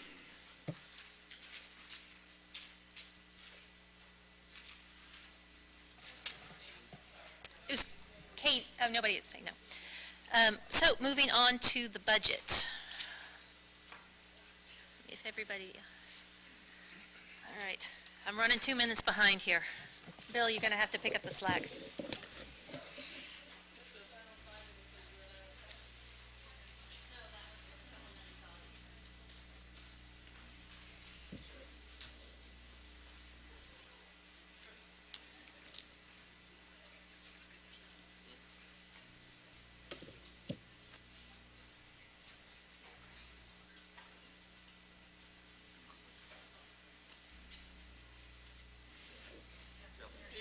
Oh, thank you.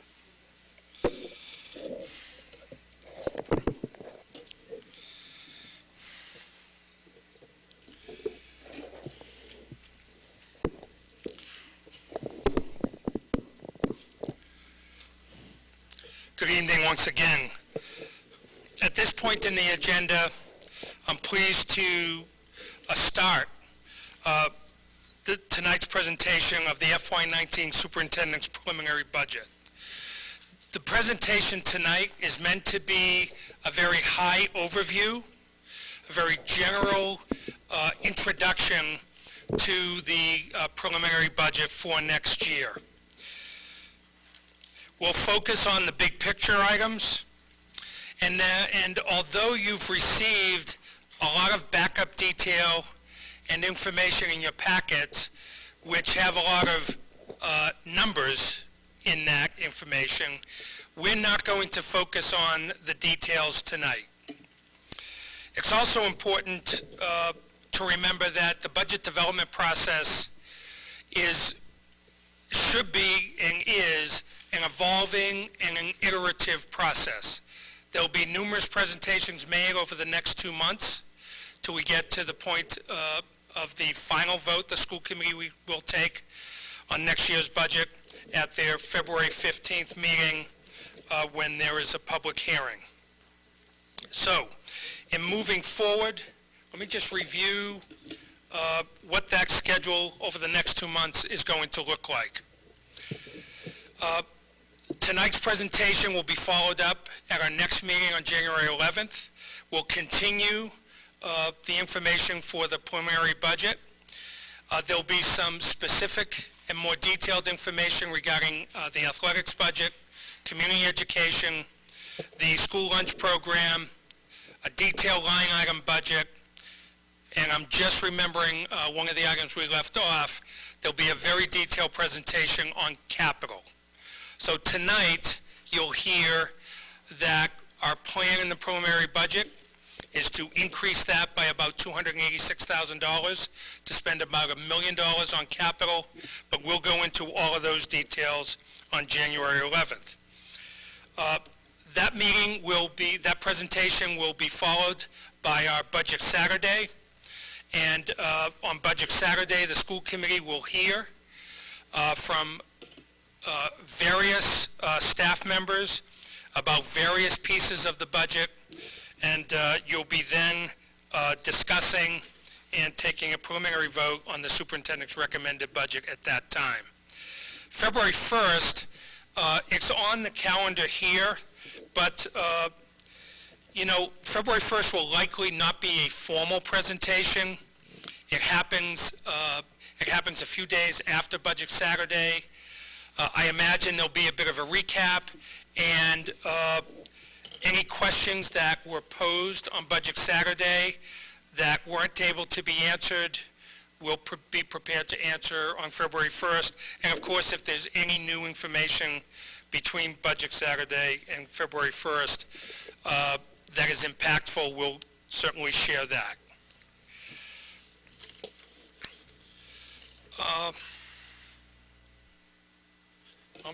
I'm was talking to the wrong slide. But anyway, just as a reminder, this slide represents certain important dates in the budget development process that are outlined by the regional agreement and as per specifications or requirements for both towns' town meetings. So those dates, and we're right on schedule for that. Let's just talk briefly about the budget guidelines for FY19. That first bullet, yay, we have successfully secured the funding for the feasibility study. So we can tick that off, and good job all. We just talked about and you approved the recommendation for later start times and elementary single-tier busing, and that's an important piece to the FY19 budget, and we'll talk more about that. I talked about capital, and we'll have a detailed plan for you on January 11th. And one item of note, the FY19 budget represents the second year of the recently negotiated teachers' new collective bargaining agreement, and FY19 represents the highest year of the costliest year of that 3-year agreement. We also are in the 5th year of the new region, and there'll be a further slide that speaks to the can't read my own writing. To the shift in the assessment, and as you're very well aware, part of the new regional agreement was a shift in the assessment over time that shares the savings from regionalization and ultimately gets the district back to assessment share percentage much more closely aligned to enrollment. We continue to experience increasing needs for staffing around our English language learner students.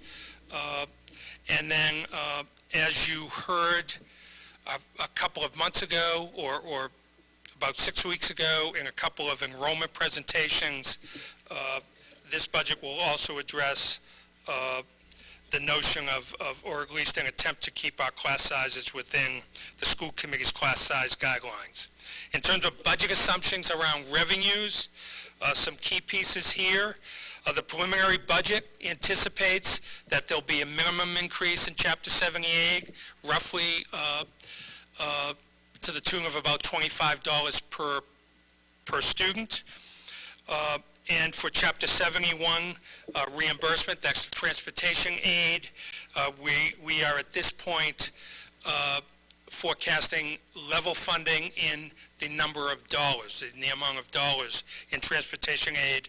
As you heard Marie explain a little earlier, there's a formula that goes along with that reimbursement aid. So as we get further along in the budget process, we'll start talking more about what we believe the reimbursement percentage will be, but right now we're moving forward with level funding the dollar amount. That's the same,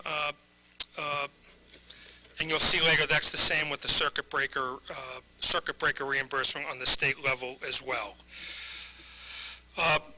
The big piece here, E&D usage, the preliminary budget, we have an assumption that we will continue to apply about $200,000 from E&D towards the operating budget, and that's really based on a historical average over the last 4 years. And in addition to that, there'll be a one-time transition year use of, it's actually $570,000 that will help offset the first year cost for single-tier busing. In terms of budget assumption expenses, we assume and we have prepared a preliminary budget that meets all of our contractual obligations.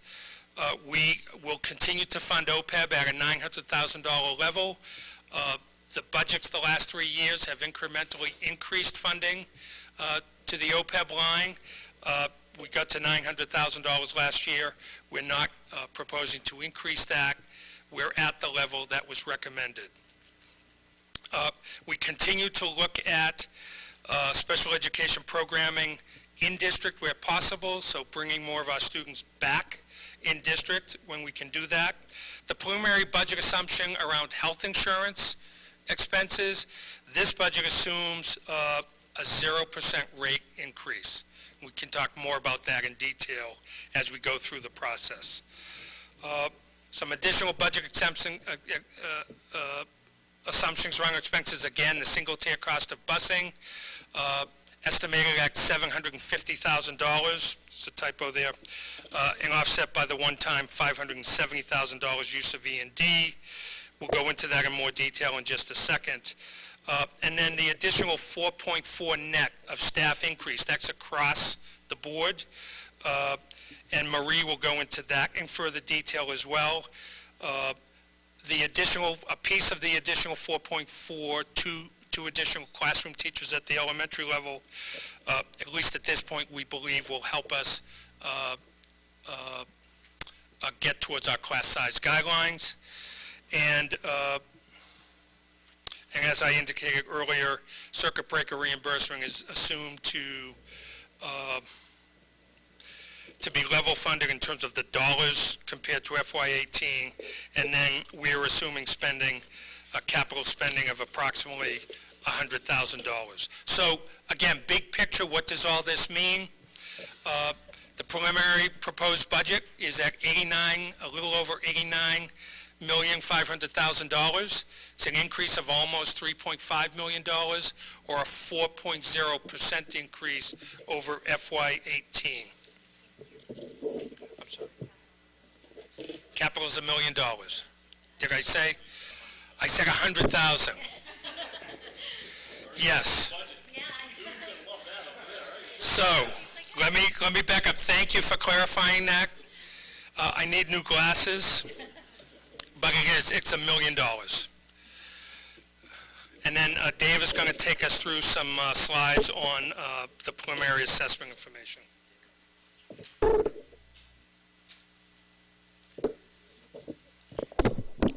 Thank you, Bill.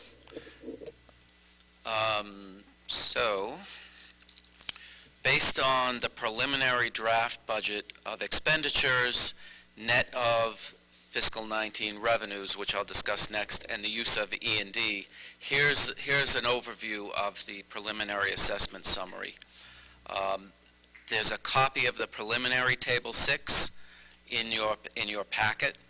As Bill said, the upcoming is year 5 of the regional agreement. There's a significant change in how the projected benefit of regionalization is allocated according to Appendix A of the agreement.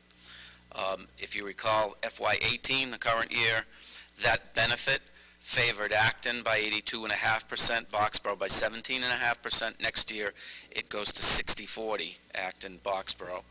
As a result, even though the AB operating budget shows a preliminary increase of 4%, the total assessment increase is 4.1%, of which the increase to Acton is 5.1%, and Boxborough's assessment actually decreases by just under 1%. This result has been cast by Appendix A for the first 5 years, fiscal 19 being the 5th. There's been an allocation of this so-called projected benefit. It started at 80-20, it went to a high of 90-10, it's down to 60-40 in year 5, and that directly affects the assessment allocation between the towns. You all know that. For the 2 years after year 5, 20 and 21, I think you know this too, the concept of projected benefit goes away, and the assessment's done by allocating budgeted expenditures on the basis of 3-year average enrollment, plus or minus a fixed dollar adjustment. So I've reviewed the preliminary Table 6 calculations with Steve Barrett of Acton and Jennifer Barrett of Boxborough, the respective town accountants. Questions on this slide? Okay, here's a busy one. In my first quarter financial report, I made a comment that Revenues for fiscal 18 were fairly easy to project through the end of the fiscal year. However, estimating next year's revenue, not so straightforward. At this point, for the purposes of the preliminary budget, we've made some fairly unsophisticated estimates, which I'll walk you through. In addition, Bill has talked about the revenue assumptions. Here are the numbers that underlie what Bill has said so far, and I'll just briefly highlight. This year's Chapter 70 aid was, this year, meaning fiscal 18, was budgeted somewhat conservatively. So we have expected an expected increase of about $55,000 in fiscal 18. Next year, as Bill said, we're projecting an increase to Chapter 70 based on an increase in minimum aid of $25 a student. In 4 of the last 5 years, minimum aid has been $25 a student, so we feel this is a reasonable estimate at this point. The governor's budget release is scheduled for January 17th. I'd be preparing to present an analysis of AB's Chapter 70 based on the governor's budget on our budget Saturday. For regional transportation aid and charter reimbursement, both are cherry sheet items, meaning that they are provided in the adopted state budget in June and July. We've heard nothing so far as to adjustments to the transportation reimbursement. It's estimated at 68% on the cherry sheet number.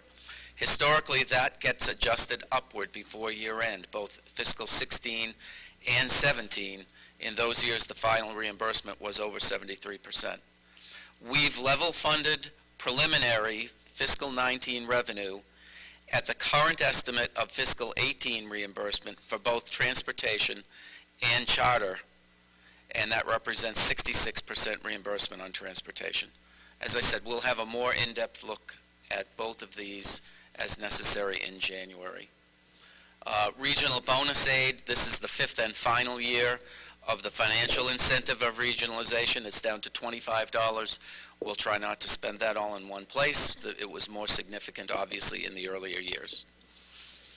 We talked about the regional assessments. That's 81% of the district's operating budget funding.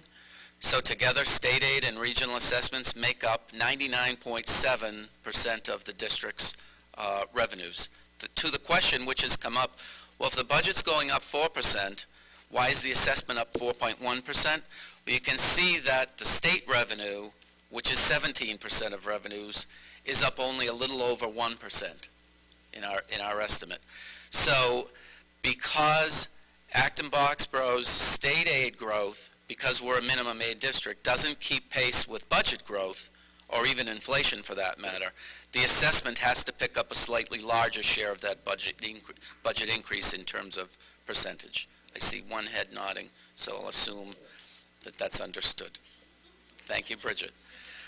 Other revenues, we've taken a somewhat less conservative approach to budgeting the components of other revenues. Several years ago, you didn't budget anything for these categories. We feel that these are reasonable estimates for budgeting purposes based on current experience and historical trends, but that they're still, in my opinion, appropriately conservative. And finally, the transfer from E&D, Bill touched on that, and we'll make another comment on that. Historically, about $200,000 a year was used in setting the budget. Fiscal 18 this year, an additional $250,000 was used to subsidize the Leary Field renovation. Fiscal 19, we're proposing to revert the baseline back to $200,000 plus the additional funding needed to subsidize rather, the implementation of single-tier busing. Okay, questions before? This is slightly less difficult to read on the screen. It pretty much speaks for itself. It's a high-level summary of budgeted expenditures by character code groupings. To this point, the budget's been developed based on submissions by the administrators consisting of central office, building principals, and the heads of the departments, art, music, health, PE, and athletics. This presentation is intended to give you an overview of where the budget stands on a preliminary basis. There will, of course, be a lot more in the way of detail, and analysis, as Bill said, as we move along in the budget development process. But it gives you, if you look at the relative numbers by category and the FY18 versus 19 increases or decreases in some cases, you can see where the net, where it aggregates to a 4.0 total.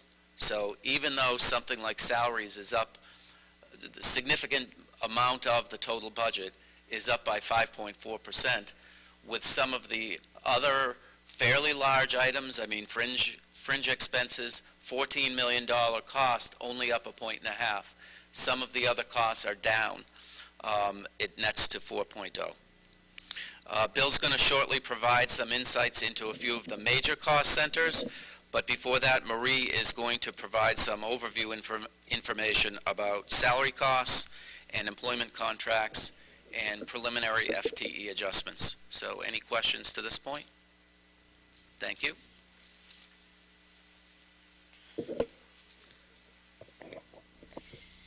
Okay, overall salaries are up 5.4%, which is higher than the overall budget, but within that 5.4% is the money that we're putting towards assistance, that we're taking out of utilities.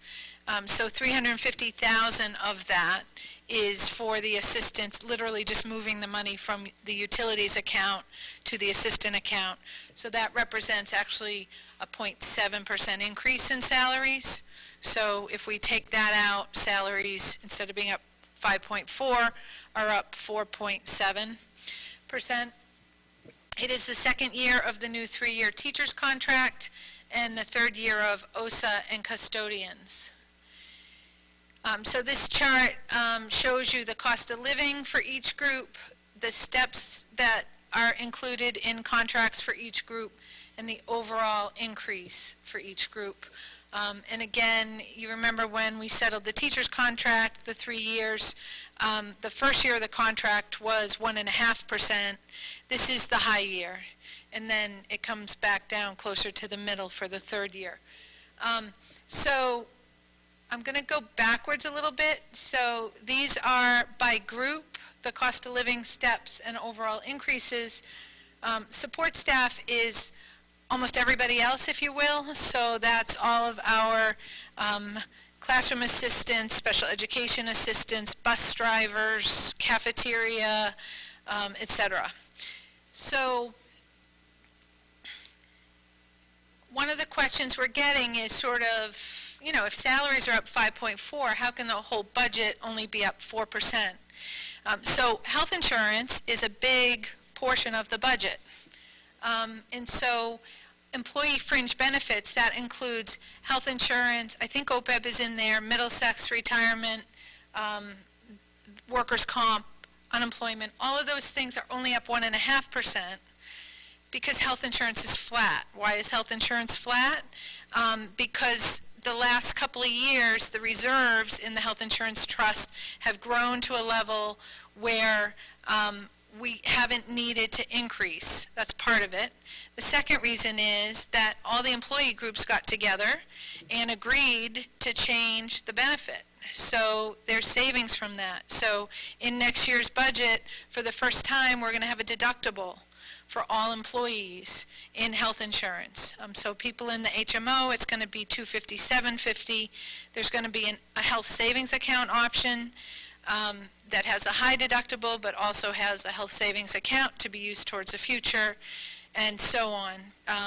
Co-pays were changed. So all of that led really to offsetting what would have been the annual inflationary increase in health insurance. So that's a big reason.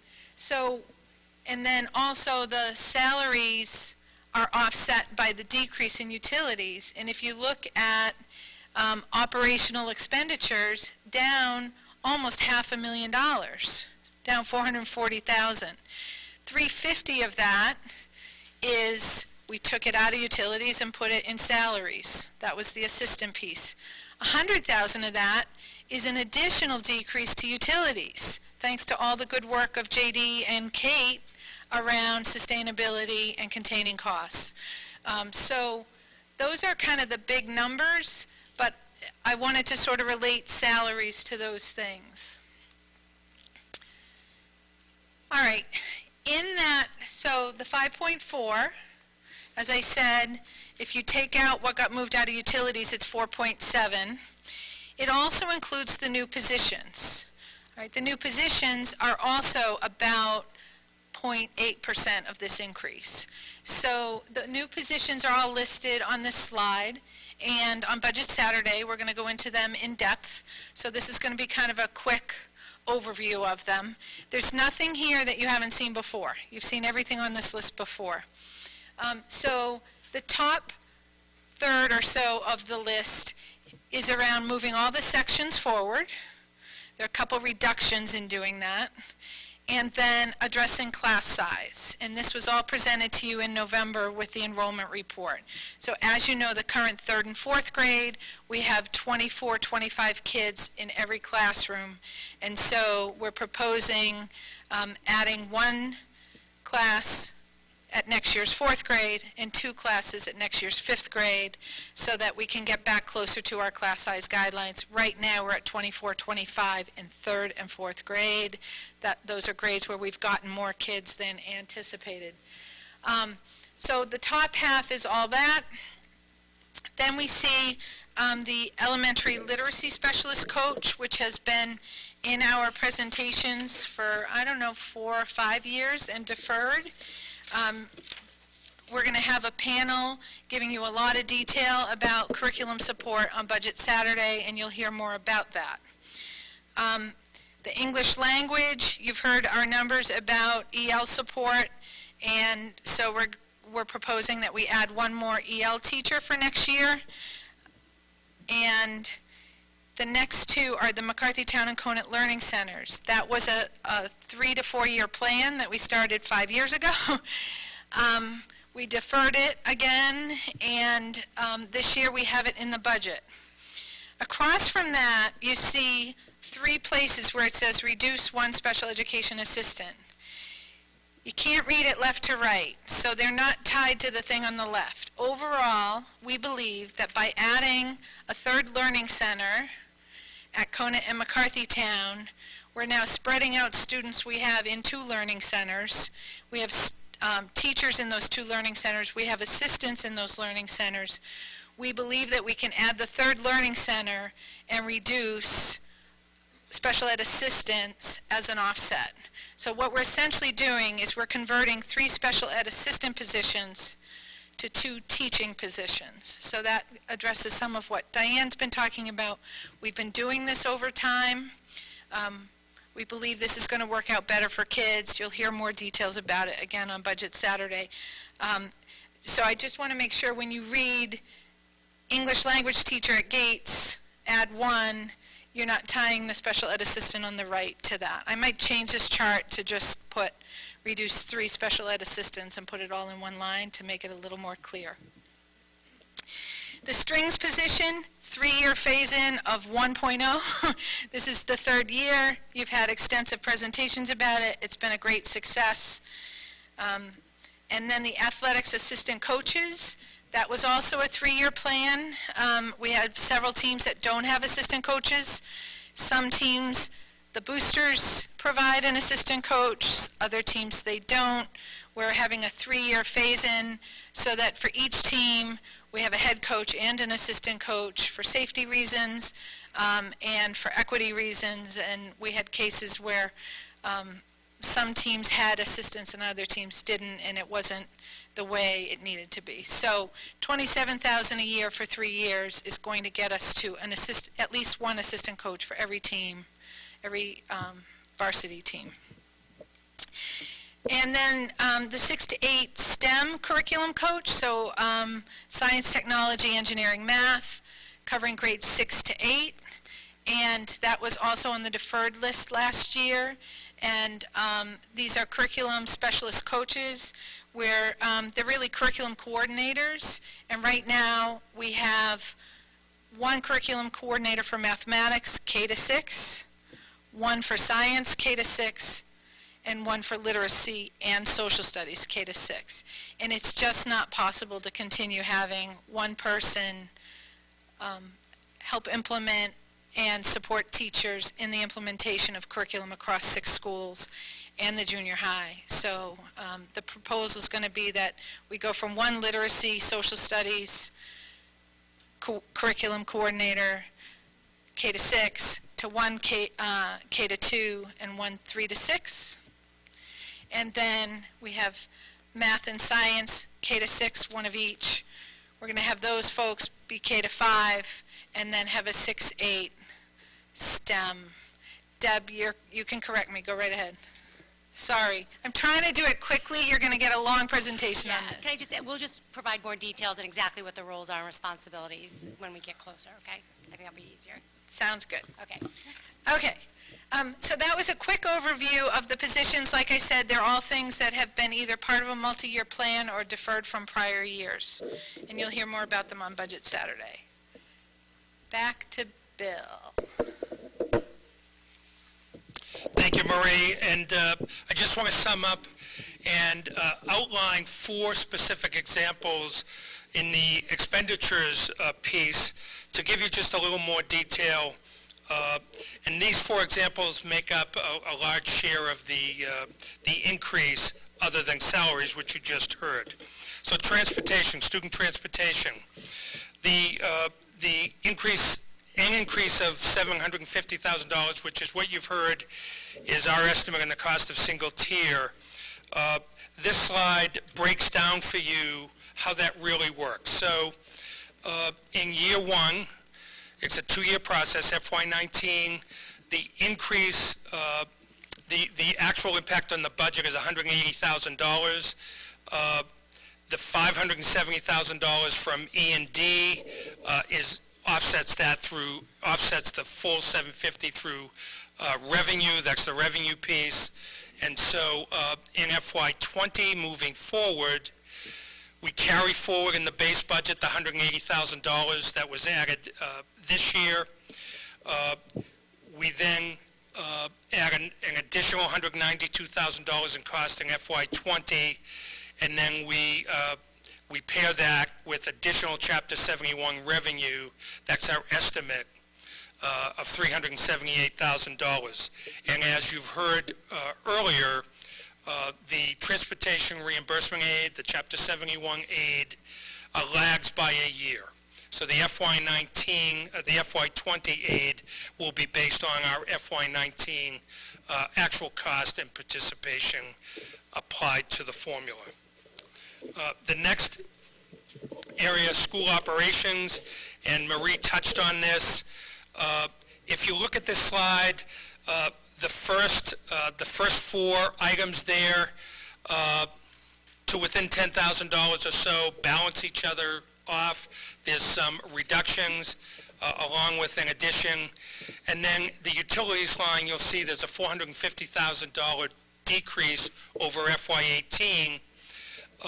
That's where the $350,000 that's being utilized for the classroom assistants comes from. And essentially what's happening is, and this is very standard practice and it makes a lot of sense, the $350,000 of this $454,000 reduction will be offset or come directly from the community education funds, and they'll pay what essentially community ed is doing is paying the share of utility cost during the time that our programs are in operation at the various buildings. That's a very appropriate cost shift to make, and is actually what is intended through the statute for these types of revolving accounts. But what this also highlights is an additional anticipated about $100,000 savings in utility costs. And that represents a continuation of the number of years of work that this district has engaged in, focused on focused on becoming more efficient and more green in how we use power. The next example, capital, very quickly. This plan calls for an additional spending of $286,000 over FY18, and this just shows the progression over the last 3 years of capital spending. And you're all very well familiar with this. This has been talked about through the capital improvement planning process that you've undergone, and so this is yet another incremental effort to provide enough funding to really make some serious inroads into some of our capital needs, and we'll talk more about that as we go through the process. And then last, employee fringe benefits. So again, Marie also addressed this a little bit, but I know some eyebrows were raised. I noticed some eyebrows were raised when we know that health insurance premium rates are assumed to be 0%. That's our assumption. Marie responded to that. However, in all of the different employee fringe benefit lines, there is an increase of $207,000. The vast majority of that, $194,000, is an anticipated increase in the Middlesex County Retirement Assessment. So that makes up a good portion of that. And then last, I should have said this at the outset, but any budget development process doesn't happen overnight. Our process began back in September. It ramped up in October, and it's due to a lot of work, a lot of effort by many, many people. I want to thank our administrators who are here tonight. They have a very important role in this process from the very beginning, and they have been a part of this process from the start. The budget subcommittee plays an important role, and we've been able to keep the budget subcommittee updated on our progress as we've gone through the budget development work. And there's a lot of background support as well, all of the office staff who contribute to this. You may think, and I want to be clear, you may think because I spoke to most of the slides in this presentation, maybe you're thinking I did most of the work. That is absolutely not true. There is no correlation between the amount of work that I did as interim superintendent and the number of slides I've had the pleasure to speak to.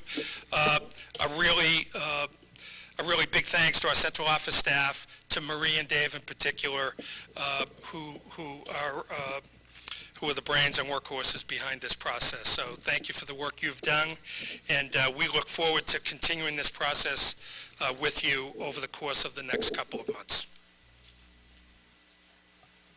Thank you very much. I'm looking around the table for comments, questions. Yep, Bridget. Thanks. Good preview of what we'll see more of, I know. Just as an aside, at BLF the other night, the town reported that the health insurance that they subscribe to is up 15% for next year. So just as a point of comparison.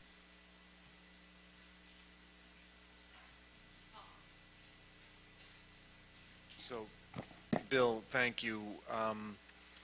Chapter aid, we're kind of basing our revenue assumptions on Chapter 70 aid at $25 a pupil. I vaguely remember, and I may be wrong, that that's where we started out last year with that assumption, but it came out quite different. Yes. Do we remember what it came out to last time? So this year, the final amount is 25, but that's not where you started this year. This year, the final amount is 55. Yes. I'm sorry. This year, the final amount is 55. I think we started at 20 last year. You may have started at 20.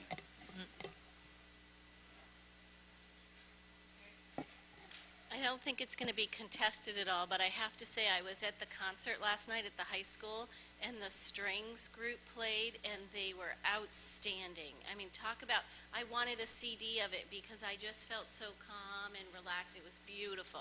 It's a wonderful investment in our students.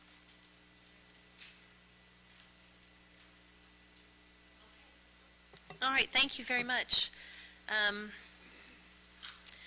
going to move on to subcommittee reports. Oh, no, I'm sorry, school building update. Mary, I'm just ready to go. So first, I'm going to quote Bill, yay. Yay.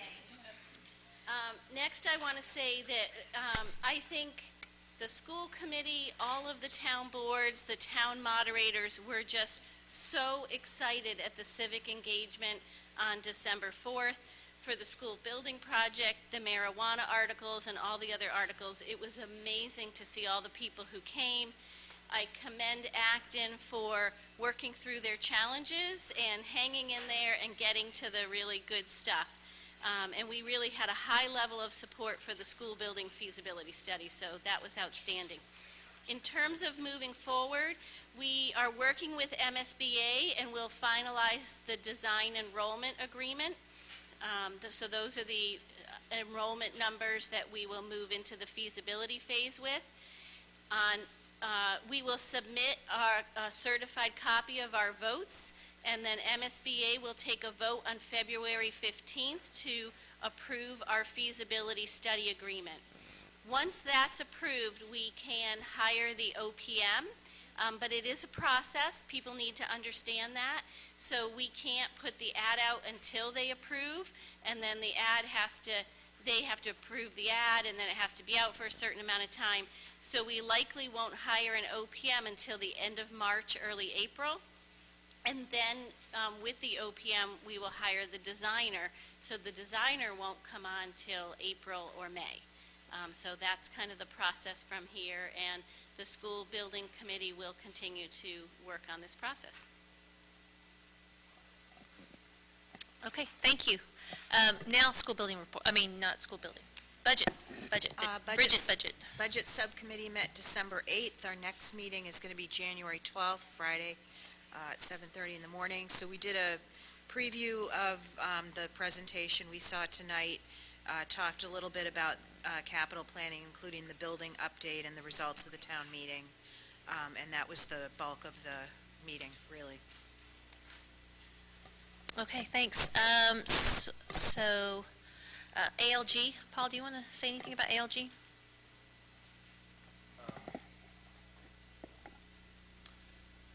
I'm trying to remember that far back. So that's kind of where I am, too. Was that a week ago, or is that 2 weeks? Yeah. Yeah. I think that the meeting went well. That's how I remember it, too.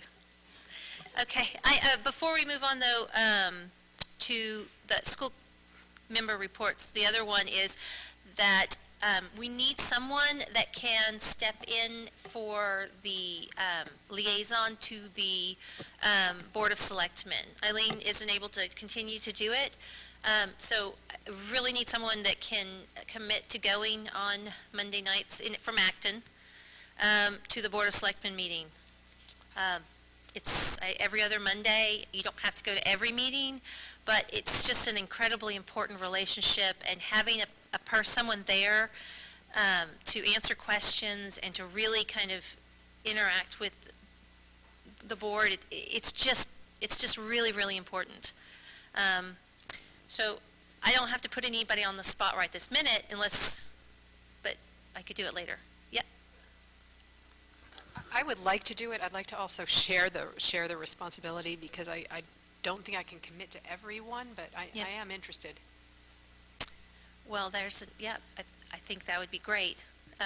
It works well sharing, kind of working out your schedules. Again, I've done it before, and I'm willing to do it again. If I knew that I could share it with somebody, then I think I'd be more willing to be able to do that. Well, it looks like you found a friend. All right. If it doesn't, if it becomes too burdensome, then we can look at it again. But thank you very much. It's just, it's a really important relationship. So I am supposed to next read the warrants, but I don't have them.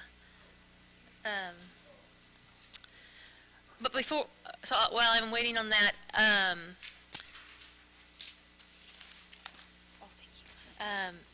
let's, Maya, do you have the consent agenda for the, no, for policy? Do I have it? Oh, gosh, I'm sorry. You're right, we talked about this, okay. Okay, so here are the items that we need to approve, but do,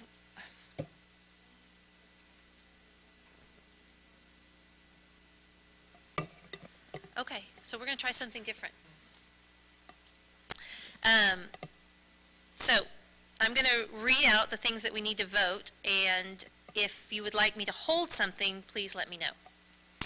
So 12.1, the statement of warrants and approval of minutes, and these are the minutes from 11:20 and 11:17. Item 12.2, donations to our schools. There is a recommendation to approve a $5,000 donation from Littleton Electric Light and Water Department to the Blanchard School. And there is a recommendation to approve a $1,000 donation from Dassault Systems SolidWorks Corporation to the Acton-Boxborough Parent Involvement Project, the PIP STEM. And a 12.23, recommendation to approve $2,000 grant from the AB Regional PTSO to offset the cost of seventh grade folders at the R.J. Gray Junior High. So I'm looking for a motion. So I'll move to approve the consent agenda as proposed or as amended. It wasn't amended, so just... Or so as proposed. But if you don't mind, I'd like to, in the motion, mention each one, if that's okay. The donation from Littleton Electric Light with gratitude, the donation from Dassault Systems with gratitude, the donation from PIP STEM with gratitude, and the donation from the PTSO, AB Regional PTSO with gratitude. Second. All of those in favor? Aye. Opposed? Abstentions? Okay, thank you. Passes unanimously. Do you want to say anything? Okay, so Bill gets the last word here. Hold on. Oh, you're done? I shouldn't get the last word, but under FYI, I did want to bring your attention to one of the items, and that is the second item. Kate Crosby wins the Leading by Example Award from the Executive Office of Energy and Environmental Affairs. Recently announced at the end of November, the State Executive Office of Energy and Environmental Affairs conducted or announced their 11th annual Leading by Example Awards. And these awards are awards recognizing the leadership in promoting clean energy and environment initiatives. And Kate Crosby, who is our energy manager for the Acton-Boxborough School District, received an individual recognition award for extensive clean energy and sustainability initiatives, resulting in a 13% electricity reduction in the last 2 years. Her efforts include authoring a nationally recognized white paper on behavior-based energy conservation strategies for K-12 schools and holding regular workshops with students studying energy. I will tell you that this is a unique position in a school district, and by all accounts, she does a wonderful job, and this is a well-deserved recognition for Kate, so we congratulate her on that. I just have to say, I remember when we voted on her position, and Mike Coppolino asked if that position would be paid for by the work that she did, and JD's like, absolutely, and that thing had year after year. It's unbelievable. I remember that also, and there was some concern as to whether it was worth that expense, and I'm glad we stuck with it. other note, I also want to say the chorus was fabulous last night, as well as the band. And the band's going to be in Orlando, marching in the Citrus Parade on November 30th. And they did a preview of it last night. Fabulous. So they're going to send, December 30th. They're going to send out a link, Mr. Hickey is, so I hope the whole district gets it. And if net neutrality changes don't drastically change our lives, maybe we can all watch it. So. December 30th. They're marching in Orlando in a big parade, and so he's going to send out the live link. I don't know what time or anything, yeah. Okay, so I'm looking for a motion to adjourn. All those in favor? Great. Dennis, you can go shopping.